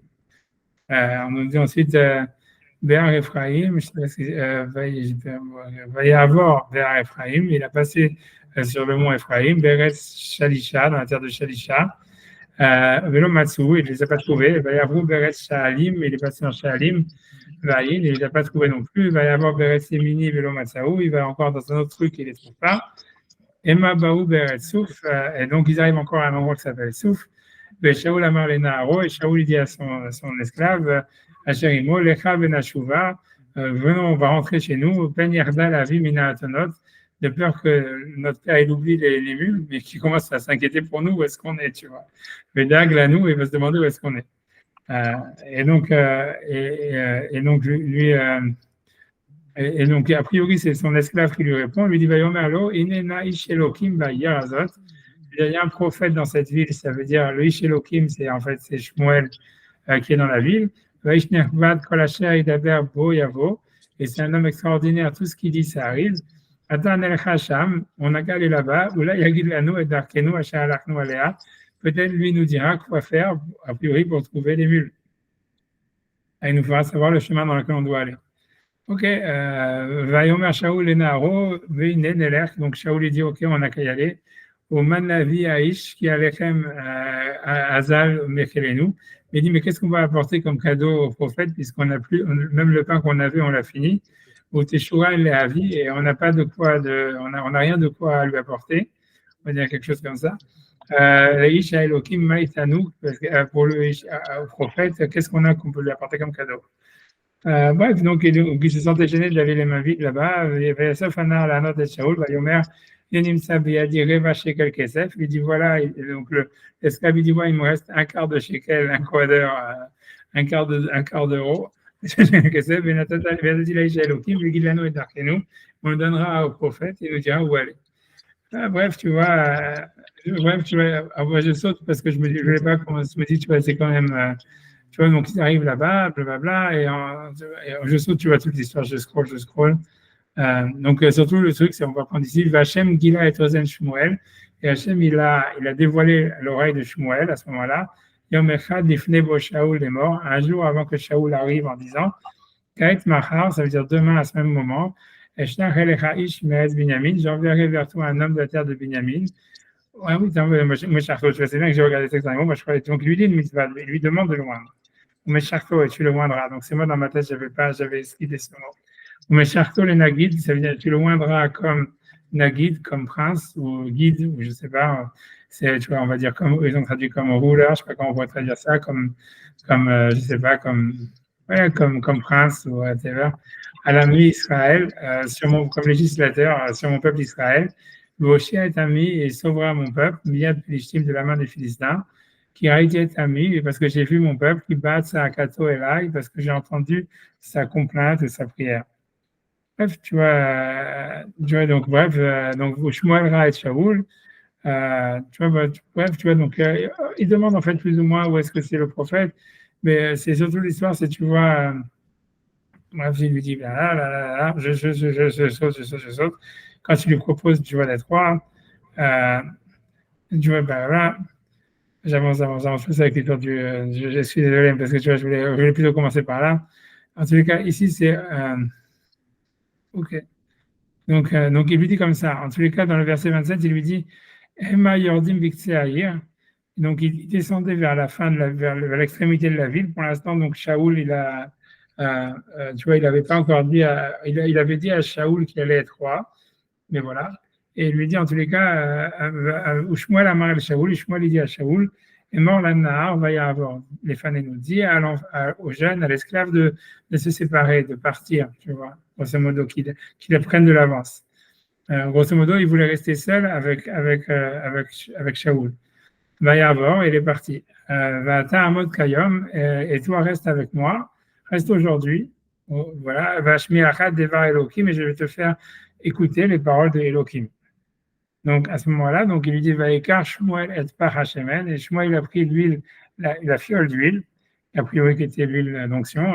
Tu vois, c'est pas mentionné nulle part que c'était la fameuse huile d'onction qu'il réservait au Kohen Gadol et qui est normalement un Chayav Karet. On dit simplement, il a pris une fiole d'huile, Vaïksok al Rocho, il a mis, on va dire, il a aspergé sur la tête de Shaoul. Vaïchakevu, il l'a embrassé. Vaïomer, et lui dit, Allo ki meshachacha Hashem, al nachalato le nagid, voilà que Hashem il t'a oint sur son héritage comme prince ou comme ruler, comme législateur, je ne sais pas. Et donc il lui dit ensuite une prophétie, il lui dit ça. Il lui dit, Belartecha ayom meimadi, quand tu vas me quitter aujourd'hui, ou matzadashne anashim imkevuat Rachel, tu vas trouver deux personnes sur la tombe de Rachel. Bigvul Binyamin, qui sont à la frontière de Binyamin, puisqu'a priori le tombeau de Rachel il est à la frontière de Binyamin. Tselsar, un endroit qui s'appelle Tselsar. Vamru Elecha, et ils vont te dire Nimtsewa Autonot, Asher Alarta Levakesh. Elles ont été trouvées les mules que tu cherchais. Veine Natasha Vika et Divra Atonot, et ton père maintenant il est plus du tout il a oublié les mules, Vedag Lachem, mais simplement il fait du souci pour vous, les morts. En disant Maïs et Livni, qu'est-ce qui est arrivé à mon fils? Bref, ok, donc c'est la première chose qu'il lui dit. Ensuite, il lui dit Vechalav Tamisham, et tu vas aller partir de là-bas, vers là, et tu vas et plus loin, ou va à Elon Tavor, et tu arrives à un endroit qui s'appelle Elon Tavor, ou Matzach Hasham Shlosha Anashim, et tu trouveras là-bas 3 personnes, Olim El Elohim, qui montent vers Hachem, Bethel, vers Bethel. Echad Nosé Shlosha Gdaim, il portera 3 agneaux. Echad Nosé Shlosha Kikarot, un autre il porte 3 pains. Echad Nosé Nevel Yain, l'autre il portera une outre de vin. Veshalou Lechal et Shalom, et ils te diront, ils te demanderont comment tu vas. Unadnu Lechashte Lechem, et ils te donneront les 2 pains, Velakata Miyadam, et tu les prendras. Harken Tavo Givat Elohim, Asher Nitzve Pelishtim. À ce moment-là, tu arriveras ensuite, donc, tu vois, à la Givat Elohim, sur la hauteur d'Elohim, sûrement c'est Bethel, à Shacham Nizve Pelishtim, où il y a là-bas, où les généraux de Philistins résident. Et quand tu arriveras dans la ville, tu trouveras une bande de prophètes qui descendent de l'autel, et devant eux, il y aura donc un nevel, ça veut dire, on va dire des flûtes, des tambourins et des violons. Vekinor, Ve'emam itnabim, et ils vont prophétiser. Puisqu'à l'époque de Shaoul, de Shmuel, ça veut dire les gens ils prophétisaient en entrant en transe, en écoutant de la musique, tu vois, et en prenant de l'alcool. Et tu vois, et sûrement des drogues aussi, mais bon, ça, je suis pas sûr. Tu vois, derrière qui t'évoina au total, donc quand ça arrivera, ces choses-là, elles arriveront devant toi. Là, à toi, Aselecha Ashatim Sayadecha, fais ce qui te plaît, tu vois, ce que tu auras envie de faire, ce que ton cœur te dira, on va dire comme ça, qui a Elohim, il marche parce qu'Elohim, il est avec toi. Voilà, tu vois, Vayarata Lefanai à Gilgal, après tu descendras à Gilgal, Véani Yorad Elecha, je descendrai vers toi, la lot, olot, isboar sifre shlamim, pour amener des holocaustes, Shivat Yamim pendant 7 jours, Tochel Adbo Elecha, tu attendras jusqu'à ce que je vienne, Vodati Lecha Ashata Ase, je te ferai savoir qu'est-ce que tu feras. Tu vois, ça veut en fait, tu vois, ça veut dire, ensuite on dit, Vayi ki hafnoto shechmo la lechet mim Shmuel. Et ce fut quand Shaoul, donc il a tourné ça veut dire, il a tourné le dos en fait. Et quand il a hafnoto shechmo, ça veut dire, il a tourné le dos pour aller se séparer de Shmuel. Vayafach lo Elokim lev acher. Et donc, Elokim lui a donné un nouveau cœur. Vayavu kol haotot ale vayamahu. Et tous les signes qu'avait donné Shmuel sont arrivés ce jour-là. Et on nous dit, voilà, à la fin, on nous dit encore le passage d'après, il dit, Vayavu Sham Givata, donc il est arrivé là-bas à Givat, Ve'nechevel Neviim Likrato, il y avait une bande de Neviim à sa rencontre, Batislach Alavuach Elokim, donc il y a eu, ça veut dire sa titzlach, il y a eu la tzlacha, mais dans le sens où ça veut dire il a été pris en fait par le souffle divin, ça veut dire il est rentré en transe. Je ne sais pas, tu vois, qu'est-ce qu'il y avait dans le pain qu'on lui avait donné, ou j'en sais rien, tu vois. Mais il a commencé à prophétiser avec eux, et donc ça veut dire entrer en transe avec eux. Et donc, tous les gens qui connaissaient Shaoul, lui, il n'avait pas l'habitude de le voir comme un drogué. Donc, ils ont vu que tous ceux qui le connaissaient depuis l'avant, ils l'ont vu, Niba, il les voit, il est en train de prophétiser avec les prophètes, ça veut dire il est en train de rentrer en transe, sûrement dans des danses et des choses comme ça. Et tout le monde a dit chacun à l'autre, Mazaya Leven Kish, qu'est-ce qui lui arrive au fils de Kish, Agam Shaoul Banevim, est-ce que même Shaoul maintenant il est devenu un navi, un prophète, ça veut dire, j'en sais rien, tu vois, ça veut dire un illuminé. Vaya Ish Misham, Vayomer, Umi Aviem, Alken, et un autre a répondu, oui, mais ceux-là aussi, leur père, ils étaient normaux, ils ont décidé d'être prophètes comme ça. Alken a été les machins, Agam Shaoul Banevim, c'est pour ça que c'est resté toujours une expression. Est-ce que même Shaoul, il est prophète? Voilà, mais en tout cas, on nous dit Vayachal Mitnabot, il a terminé de prophétiser, Vayavu Abamar, il est arrivé dans la Bamar. Voilà, et ensuite il rentre chez lui. Si vous voulez, dans l'histoire, je ne vais pas aller plus loin, mais ça veut dire qu'il rentre dans l'histoire et chez lui, et tu vois, on peut même jouer à la suite. Bon, Vayomer d'autres, Shaoul est là, l'oncle de Shaoul, il lui dit Valnaro à son jeune Analartem où vous étiez, Vayomer les Vakesh et Taratonot, pour chercher les mules, Vanire Kain, et on n'a pas trouvé Vanavo el Shmuel, on est parti voir Shmuel. Vayomer d'autres, Shaoul, et donc l'oncle de Shaoul lui demande Agida Nalim Ma Malachem Shmuel, dites-moi qu'est-ce que vous a dit Shmuel. Il dit Vayomer Shaoul el Dodo, Shaoul dit à son oncle Hagad Igidlanu Kinimsa Watonot, il nous a dit que vous aviez trouvé les mules. Et sur l'histoire de la royauté, il n'a rien raconté à sa famille, à Shahama Shmuel, sur tout ce qu'il avait dit Shmuel. Donc, ce que ça veut dire, c'est dans cette histoire, déjà, on voit que, comme je vous disais, Shaoul, il est loin comme ça, un temps beaucoup plus tôt. On ne sait pas à quel âge il a, à cet âge-là. On ne sait pas à quel âge il a, mais il rentre chez lui, il parle de ses mules, et puis il revient normal, quoi. Il a eu comme une sorte d'épisode, comme dirait mon père, délirant. Je ne sais pas, je vais dire, de prophétisation. Parce que je sais pas s'il il a eu une expérience de transe et tout ça, tout le monde s'est moqué de lui dans le village, etc. Et puis il est retourné chez lui, et puis c'est terminé, tu vois, c'est tout. C'est ça ce que l'onction ça lui a fait. Mais ce qui est intéressant quand même de voir dans cette histoire-là, c'est aussi c'est comment dire, c'est ce qui est intéressant. Moi, ce que je note, c'est deux choses. C'est que en fait, Shaoul, si moi je remonte au début où il lui dit, quand Shmuel dans le verset 5 et 6, tu vois, quand Shmuel après lui avoir oint, il lui dit voilà, tu vas dans le verset 5, il lui dit tu vas aller vers la montagne d'Elohim et tu vas retrouver les Philistins, etc. Et tu vas trouver une bande de Nevi'im qui seront avec des tambourins, des flûtes et tu vois et des violons, et ils vont prophétiser. Et il lui dit et ça va aller sur toi le souffle d'Hachem, Veitnabita, et tu vas prophétiser imam avec eux, Venez partal et tu deviendras un autre homme. Tu vois, ça c'est ce que Shmuel il a dit à Shaoul, et on a l'impression que quand est-ce qu'il va se transformer en un autre homme, c'est après qu'il a prophétisé, etc., etc. Après avoir rencontré, être monté sur la montagne, avoir pris le pain, etc., machin, blablabla. Alors qu'en réalité, dans le verset, après, on nous dit que, tu vois, nous, tout ça, c'est tout ça, et on nous dit dans le verset 9 que dès que Shaoul, en fait, il a tourné le dos à Shmuel, il est devenu un autre homme. Vaya faire Klo Elohim lev acher. Hachem lui a donné un nouveau cœur. Il avait changé, il avait un nouveau cœur dès ce moment-là. Pas comme Shmuel, il lui a dit, tu vas devenir un autre homme après avoir prophétisé et avoir eu ton expérience de transe, mais ça lui arrivait, en fait, le verset, il te dit que ça lui arrivait dès qu'il a tourné le dos à Shmuel. Et ça, c'est une chose. Maintenant, je vais simplement regarder, par exemple, tu vois, on va comparer, tu vois, avec le texte où il y a l'onction de David, qui est, on va dire, 7 ou 8 chapitres plus tard dans Shmuel. Donc, 2 secondes. J'arrive, si l'ordinateur accepte, tu vois, une seconde, pour l'instant, j'ai un petit machin qui me sort. Voilà, 2 secondes. Une seconde.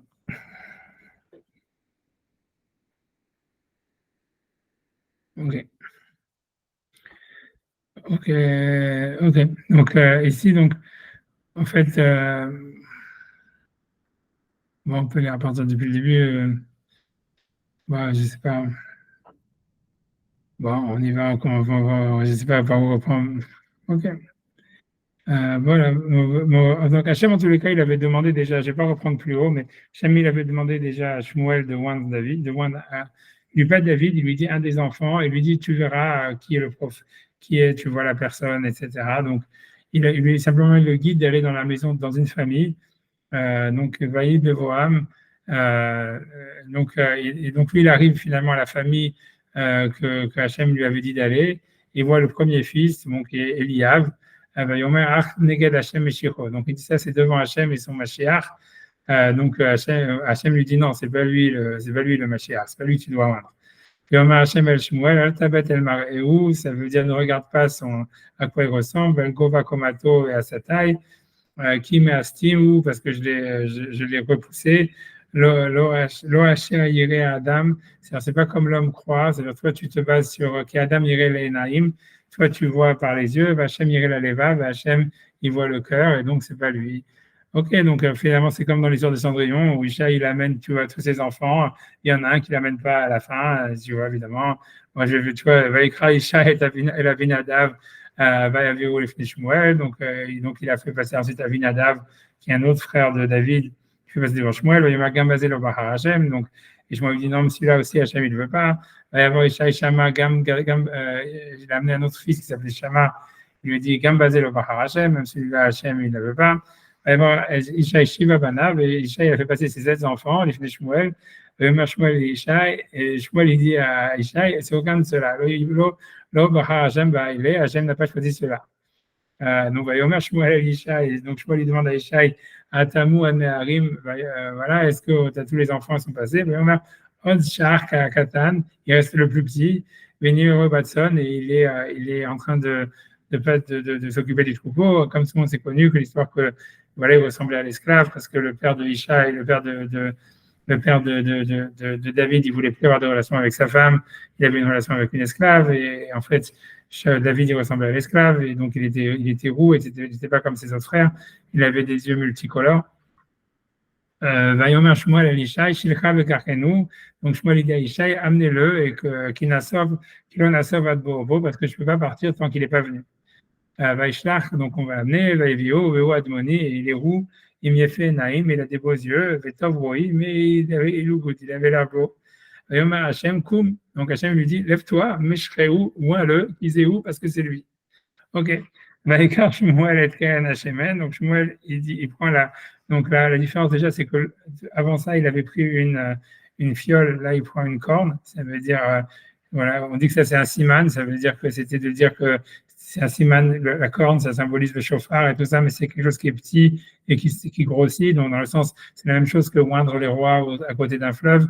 Ça veut dire en fait que sa royauté, elle s'agrandisse et qu'elle soit pérenne. Il me cherche photo Bekev Echav. Donc, une grosse différence, et c'est une autre différence avec l'onction de Shmuel, de Shaoul, c'est parce que Shaoul, quand Shmuel il a voulu oindre Shaoul, il dit même à son esclave de partir et il veut le oindre vraiment devant personne, sans aucun témoin, alors que ici, Shmuel, il oint David en face de ses frères, au milieu de ses frères. Donc, c'est une différence, tu vois, déjà, une autre différence. Batisla, Roi Hachem el David. Et en fait, donc là, le roi Hachem, après qu'il reçoit l'huile d'onction, le même effet qui se coule de l'huile d'onction sur David, que lui aussi il est pris du roi Hachem, je vais dire illuminé. Mayom Aou, depuis ce jour-là, va Marla, et plus loin, il y a comme Shmuel, et Shmuel, lui, bon, il s'en va y aller à Ramata, et il va à Rama. Mais ce qui est intéressant aussi de voir les psukim d'après, puisqu'on nous dit que dès que David il a été roi, le roi Hachem Sarah Mehem Shaoul. Ça veut dire l'effet de l'huile d'onction que Shaoul avait reçu, hop, il est parti de lui, tu vois. Et à la place, ça a été remplacé, puisqu'en fait, c'est parti chez David. C'est comme si, tu vois, l'huile d'onction, elle était, tu vois, elle est partie de chez lui et elle est partie chez l'autre. Et Uviato, à la place, il a été mis, terrorisé, roi Ra, un esprit mauvais, mais Hachem, qui venait d'Hachem. Bref, mais pour moi, ça c'est important de voir en fait que l'huile d'onction, c'est toujours lié à une sorte d'esprit. Donc ce qu'on voit, c'est comme si la première fois que Shaoul, quand il reçoit l'huile d'onction, la première fois, lui, en fait, et son cœur il change, etc. Il devient un autre homme.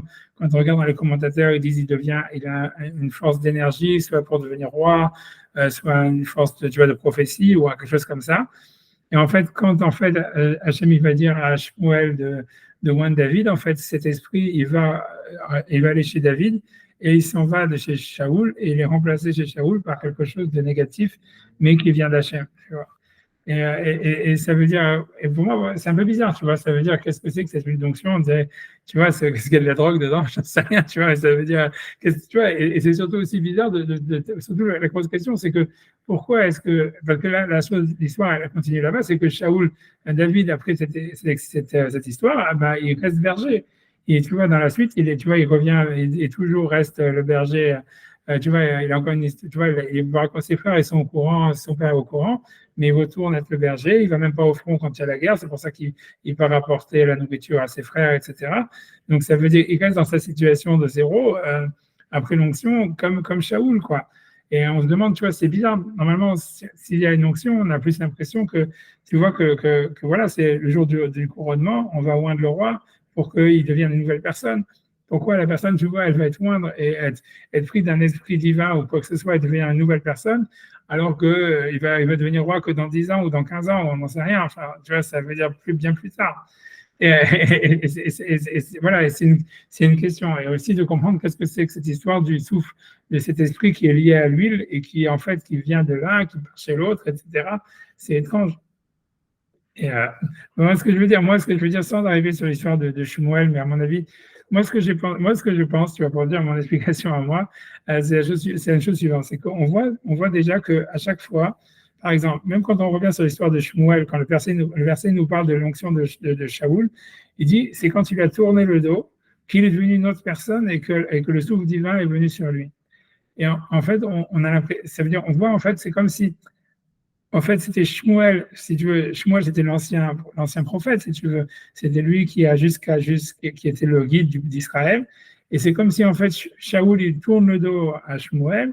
Et en fait, tout d'un coup, il a la prophétie, il devient une autre personne, etc., etc. Contrairement à ce que Shmuel lui avait dit, non, tu vas d'abord apporter des sacrifices, faire une prophétie, et si tu deviendras une autre personne à ce moment-là, non, c'est dès qu'il lui tourne le dos, il investit de cette nouvelle énergie, etc., et qui devient roi.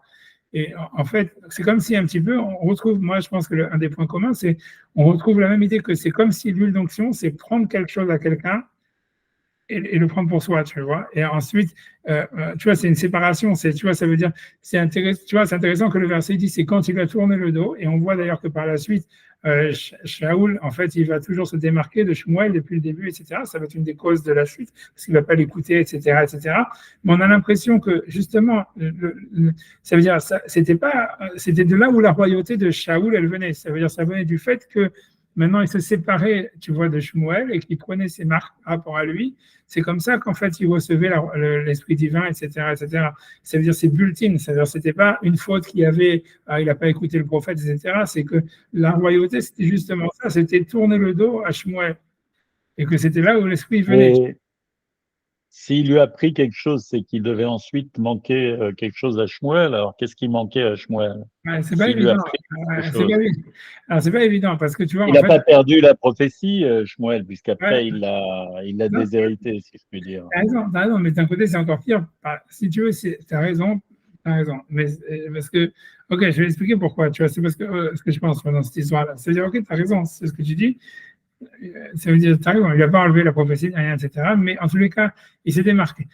Tu vois, ce que je veux dire, c'est qu'on voit la même chose, tu vois, par exemple, tu vois, quand on parle comment ça s'appelle, tu vois, de David, tu vois, en fait, on voit bien que le fait que lui prenne la royauté, c'est en fait c'est aussi, tu vois, il prend la royauté de Shaoul, tu vois, c'est comme Shaoul, comme je dis, c'est le point commun que moi je vois principalement, c'est que c'est une transmission, mais tu vois, une transmission qui se fait par opposition, tu vois. Pour moi, tu vois, parce qu'une des questions qu'il y avait, c'était pourquoi est-ce que Moshe n'a pas été loin, pourquoi Yoshua n'a pas été loin.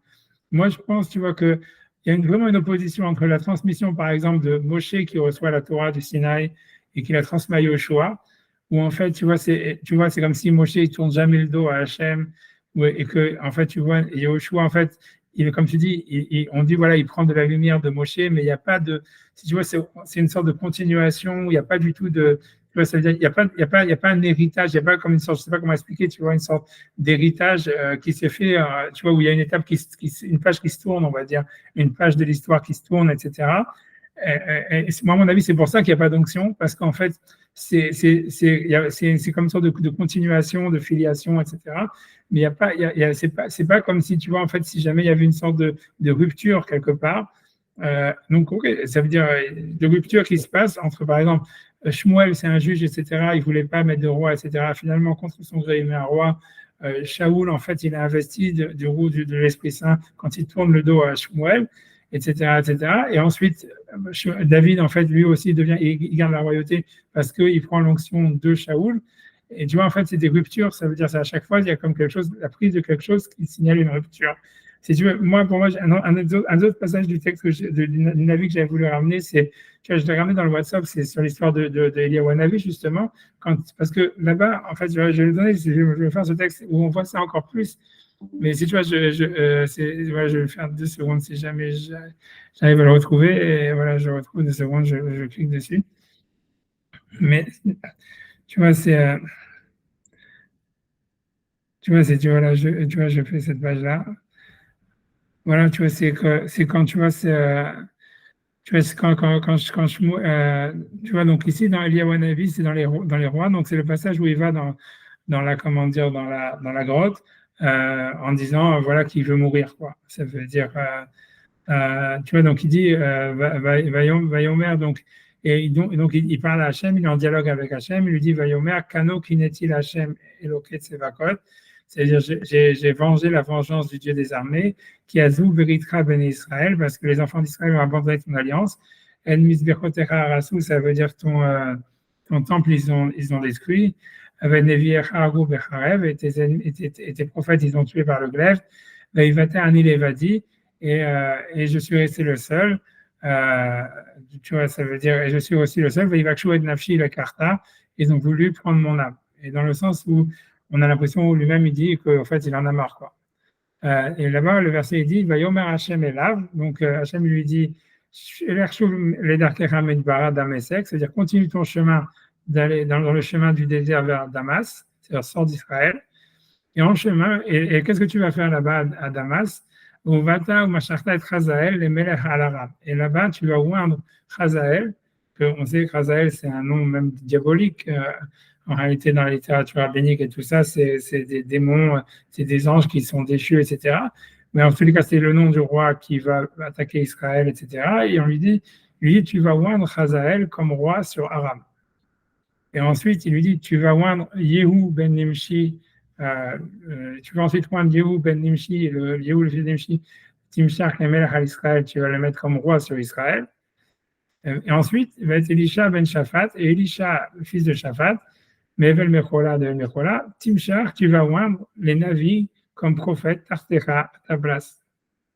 Et il lui dit, donc, tu vois, c'est très bizarre, tu vois, parce que, ok, qu'on aille oindre un roi d'Israël, on peut dire, ok, c'est normal, mais que tu vas aller oindre le roi de Aram, tu vois, à Damas, je ne sais pas, tu vois, surtout pour que tu vas attaquer par la suite Israël. On ne voit pas tellement l'histoire, et oindre un prophète aussi, c'est étrange, tu vois.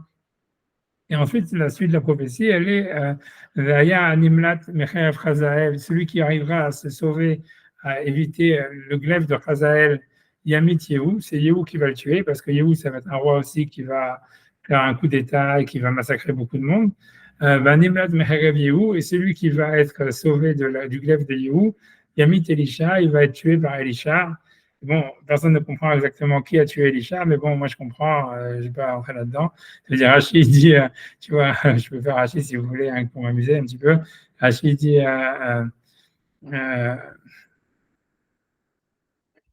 tu vois, Shemit Elisha, l'Omatsanu Shemit, on sait que Elisha il a simplement tué et Arbaim Beshnaim Yiladim, les 42 enfants, à l'idée à Doubim, qu'il a fait attaquer par des ours à Yericho, tout ça parce qu'il s'était moqué de lui, parce qu'il était chauve. Enfin bref, mais en tous les cas, l'idée, et à la fin, il dit, et je laisserai en Israël simplement 7000 personnes qui ne sont pas prosternées à Baal. Ça, c'est le passage d'après, Vécharti Israël.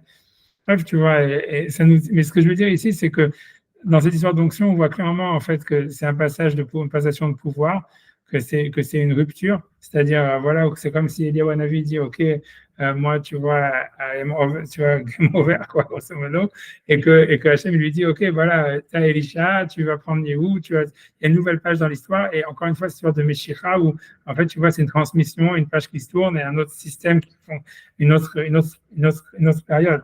Et tu vois, et pour moi, ça veut dire, voilà, ça c'est une chose, tu vois, que je pense, tu vois, que déjà dans l'huile d'onction, il y a ça, que c'est l'idée qu'en fait, c'est comme une sorte de transmission, d'une transmission, mais d'une transmission qui se passe par l'absence, si tu veux. Ça veut dire, pour expliquer l'histoire, c'est que quand par exemple on prend l'histoire de Elisha avec Eliyahu Hanavi, on voit, tu vois, que Elisha, au début, tu vois, Eliyahu Hanavi, le jour où il va mourir, en fait, il essaie de se débarrasser d'Elisha. Il lui dit, je dois aller ici, je dois aller là-bas. Et Elisha, il le suit. Et à ce moment-là, tu vois, quand il traverse le Jourdain, il lui dit, demande-moi une chose que je te donne et avant que je parte. Et il lui dit, je veux avoir le double de ce que tu as eu. Et Hachem lui dit, Eliyahu lui dit, c'est très difficile, etc. Mais bon, et après, il lui dit, mais voilà, tu l'auras. Et ensuite, il est, si tu veux, il est pris dans un char céleste vers le ciel. Et bon, mais ce que tout le monde explique, c'est de comprendre qu'en fait, pour que Elisha il mérite d'avoir le double, la bracha d'Eliyahu, il fallait qu'il soit là au moment où il meurt, et où il part. Il fallait qu'il voit qu'il part, parce qu'en fait, l'idée, c'était justement le fait qu'il comprenne la différence qu'il y avait entre lui et Eliyahu, que c'était par ça qu'il allait avoir la bracha, d'avoir le double. Tu vois, si tu veux, la bracha, elle vient par l'absence, tu vois, c'est-à-dire, c'est un peu la même chose, tu vois, ou de Shaoul qui tourne le dos à Shmuel, en disant, tu vois, ça veut dire, il y a une transmission par l'absence. On peut transmettre, comme Moshe, il a reçu la Torah d'Hachem, il a transmis à Yoshua, où c'est une transmission par la présence, c'est en disant, voilà, tu vas recevoir de ma lumière, et voilà, tu vas rayonner de la lumière que je te transmets, ou un truc comme ça. En fait, c'est un rayonnement, tu vois, c'est une transmission qui passe par la présence, mais il peut y avoir aussi une transmission par l'absence, dans le sens où, justement, quand on n'arrive pas à comprendre justement quelque chose qui est unique, qui disparaît, mais qu'on se rend compte que cette chose, elle a disparu, en fait, ça peut être quelque chose, en fait, qui est porteur de message, et tu vois, plus grand, tu vois, enfin, tout aussi grand qu'une transmission par la parole, tu vois. Par exemple, c'est connu, cette histoire que j'ai raconté ça des milliards de fois, de Rabbi Yerucham, tu vois, qui est Levovitz, qui était le qui habitait dans une ville en Europe de l'Est, etc.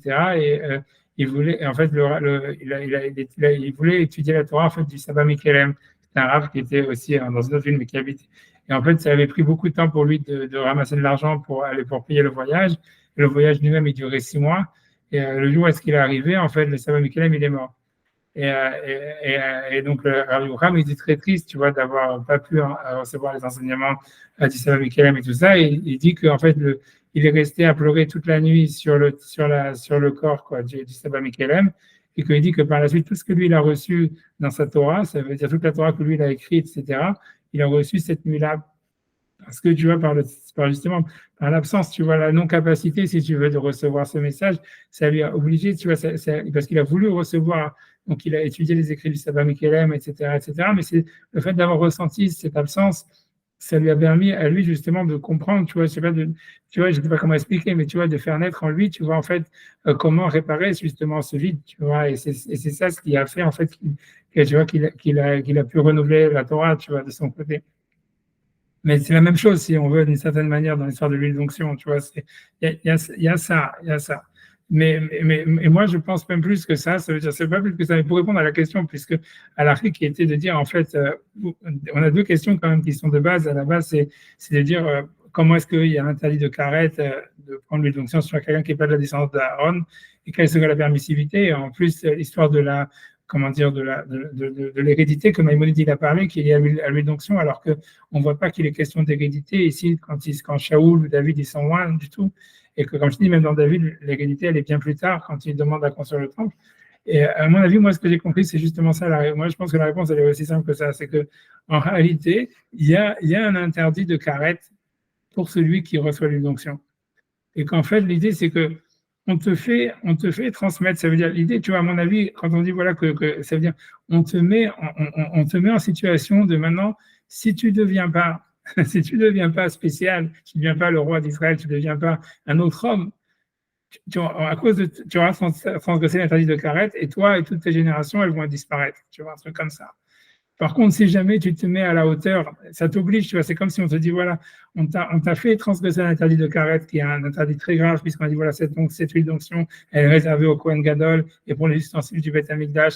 Il n'y a aucune permissivité de l'utiliser pour quelqu'un qui n'est pas Kohen Gadol ou un ustensile du Beth Amikdash. C'est Chayav Karet, tu vois, pour toi et tes descendants, mais si tu deviens le choisi d'Hachem, ça justifiera, si tu veux, ça veut dire cette fonction. C'est que toi qui peux en fait justifier cette fonction. L'interdit, il a été transgressé et il n'en sera pas un rétrospectivement que si toi, tu te montes à la hauteur de la charge qu'on t'a donnée.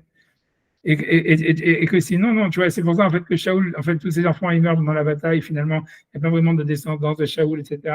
Et que ça veut dire mais c'est pour ça qu'on leur donne ça avant, c'est-à-dire que l'idée, c'est pas, en fait, on te met, c'est pas l'aboutissement du processus, voilà, tu es roi, on te roi. Non, on te met dans une situation maintenant où en fait tu portes, je sais pas si tu portes une croix, mais tu portes une épée de Damoclès sur la tête, tu vois. Et ça veut dire que, tu vois, c'est un peu l'huile d'onction des mêmes choses que les Juifs. Ça veut dire c'est être Juif au carré en fait, d'avoir l'huile d'onction de David. Ça veut dire un Juif c'est la même chose. C'est comme s'il a cette mission là. En fait, tu as une épée de Damoclès et si jamais tu te mets à la hauteur, ben, tu vas amener la bracha à tout le monde, tu recevras la bracha, tu vas vivre spirituellement, etc. Mais si tu ne te mets pas à la hauteur, tu vas être massacré, etc. Et en fait, tu vois, tu n'as pas le choix, tu vois ce que je veux dire, c'est un truc, tu vois, c'est où ça, c'est une responsabilité qui est sur toi depuis ta naissance. L'huile d'onction, en fait, c'est la même chose, c'est-à-dire, en fait, il y a un interdit de Karet, on a utilisé l'huile d'onction pour les ustensiles du temple, on l'a mis sur toi. C'est la seule permissivité de te dire, si tu deviens un roi et tu deviens extraordinaire, tu deviens toi-même un ustensile, donc tu n'auras pas transgressé l'interdit parce que ça aurait été une dérogation. Mais c'est toi qui vas faire que la dérogation a été justifiée, tu vois. Et par contre, si jamais tu ne le fais pas, non seulement ça veut dire toi, tu deviens passif de Karet et même ta descendance, etc. Mais en plus, quand tu regardes dans le verset, c'est même la personne qui t'a oint qui va transgresser le Karet, tu vois. Puisqu'il y a l'interdit de celui qui veut le recevoir, qui reçoit l'onction, et celui qui met l'onction. Et si tu regardes, en fait, tu vois, c'est parce que moi, ce qui me fait penser à ça, c'est qu'on voit que Shaoul aussi, il est mort jeune, tu vois, il est mort à l'âge de 52 ans. Et la Gemara, elle demande pourquoi est-ce qu'il est mort jeune, etc. Et elle dit, oui, c'est parce qu'en fait, il ne voulait pas voir la mort de Shaoul. Et en réalité, à mon avis, tu vois, et si tu veux, on peut faire la mentaliste, je l'ai mis dans le WhatsApp, mais je me dis, il est un peu tard, je ne sais pas exactement. Hein. Je suis complètement déboussolé au niveau des horaires ici, je comprends rien. Tu vois, mais ça veut dire que l'idée, c'est qu'en fait, voilà, il dit parce qu'il voulait pas voir la mort de Shaoul, et Hachem, il ne pouvait pas tuer Shaoul sans tuer Shmuel, et donc c'est pour ça que Shmuel est mort à 52 ans. Alors, on sait que quelqu'un qui est Khalav Karet, il meurt à cet âge-là. Et tu vois, et ça veut dire, en fait, tu vois, ça veut dire en fait qu'il était devenu Chayav Karet parce qu'il avait oint justement un roi qui n'était pas, tu vois, qui s'était montré non, si tu veux, pas valeureux, tu vois, qui ne justifiait pas cet interdit, la transgression de cet interdit, tu vois. Et que voilà, voilà. Et moi, je pense que c'est ça l'idée de l'huile d'onction en réalité. C'est que, pour répondre à l'histoire, c'est qu'en fait. Ça fait penser au cours de vendredi, si tu veux, dans lesquels on disait que Dieu il détruisait des mondes, etc. On fait devenir une nouvelle réalité, mais en même temps, c'est le fait de détruire l'ancienne comme ça ou de tourner le dos à l'ancienne, ça crée effectivement une énorme responsabilité comme ça. C'est quelque Ouais. chose Ouais, qu'il faut innover comme ça. Non, c'est intéressant, très mais intéressant. ouais, que c'est voilà, que c'est ou ça, quoi. C'est pour ça que c'est quand quelqu'un reçoit une onction, c'est en même temps c'est une bénédiction, une malédiction, quoi. C'est-à-dire, voilà, c'est que si quelqu'un il est à la hauteur, alors il va être à la hauteur, mais en fait, c'est quelque chose, tu vois, et c'est un processus, c'est surtout c'est lui donner la responsabilité en disant, voilà, tu vas être roi, maintenant tu as cette responsabilité, ou si tu ne le seras pas, eh ben, tu vois, tu auras transgressé l'interdit de Carrette et tu vois, En même temps, c'est très Mais difficile parce qu'on a l'impression qu'il doit écrire quelque chose de complètement innovant, une nouvelle histoire, quelque chose, on va dire, il doit trouver, puisque on peut pas lui transmettre justement. C'est à lui d'inscrire, on va dire, quelque chose d'inédit, d'inouï, quoi. ouais, de comprendre l'absence, de comprendre ce qui a mais, disparu, tu vois, un peu. mais on est en démocratie, on n'est plus à royauté maintenant. Si on peut mettre ça dans l'état de démocratie, est-ce que ça ne veut pas dire que chacun d'entre nous doit faire quelque chose et doit être dans la vie quelque chose qui doit porter? Oui, c'est sûr que Et les grands-mères qui nous mettaient leur salive et nous mettaient de trucs sur le front, ça ressemble pas un petit peu à ce que elles sont pas inspirées de j'ai eu l'onction, peut-être. Je d'onction, sais, le crachat d'onction, voilà. Non, mais je pense que la c'est sûr que salive d'onction. non, mais c'est ça, c'est-à-dire, en fait, l'huile d'onction, ça serait en fait c'est un truc qui fait que chacun il a des spéciales en lui, que tu vois, tu vois, qui doit exprimer, Ouais, exactement, c'est spécial. Ça montre, si on n'a pas compris, qu'on a tous quelque chose de spécial. Et voilà. je sais pas, je crois que dans un des churs de Rav Abigès, j'ai entendu dire que l'être humain a été créé seul pour montrer que lorsqu'on élimine quelqu'un, on élimine tout un monde. C'est ce qu'elle dit. Il aurait pu, il aurait pu créer 3 milliards d'individus d'un coup. Ouais, je Ouais, pense c'est que une bonne idée. Je crois que c'est mais, une bonne idée. je sais pas, je pense que c'est possible. Ouais, c'est pas moi, c'est la Gemara qui dit ça, Ah hein. bon? C'est pas vous? Ah, c'est la alors c'était cité. C'est pas. Ah, non, Ah non, bon. c'est aussi parce que vous voulez qu'on descende tous de la même personne, quoi, c'est aussi ça. Mais tu vois, ah ben voilà, mais je sais, ah ben voilà, mais c'est ça ce que je veux dire, voilà, c'est ça ce que je pense, tu vois, c'est ça ce que, tu vois, voilà, c'est ça ce que j'ai pensé quand j'ai dit ça, et je pense que voilà, c'est ça l'idée, à mon avis, voilà, Ah, c'est ce il y que a quelque chose qui est glissé dans sous la voiture. voilà, Un voilà. écouteur. Voilà, je pense que je vais laisser tranquille Ouais. après. Voilà, c'est ça, voilà, voilà voilà, j'ai rien d'autre à rajouter par rapport à ça, c'est à la fin. Ouais, Attends, je c'est, vais prendre un voilà, écouteur qui tourne là. ouais, c'est rien Ouais, d'autre. je crois que je vais sortir la voiture et il faudra le prendre. Voilà. Ouais, tu vois, ok, ouais, je vais vous Sur laisser la tranquille, voiture. alors, je veux dire, Ah, c'est c'est que, intéressant, c'est intéressant. non, Alors, je Je veux voulais dire, juste, ouais, pour pour le cours de vendredi oui. prochain, là, pour continuer Mets dans l'oreille maintenant, c'est bon. sur le parce que, Maharal, il faudrait retrouver le commentaire que j'ai lu, moi, mais qui paraît intéressant.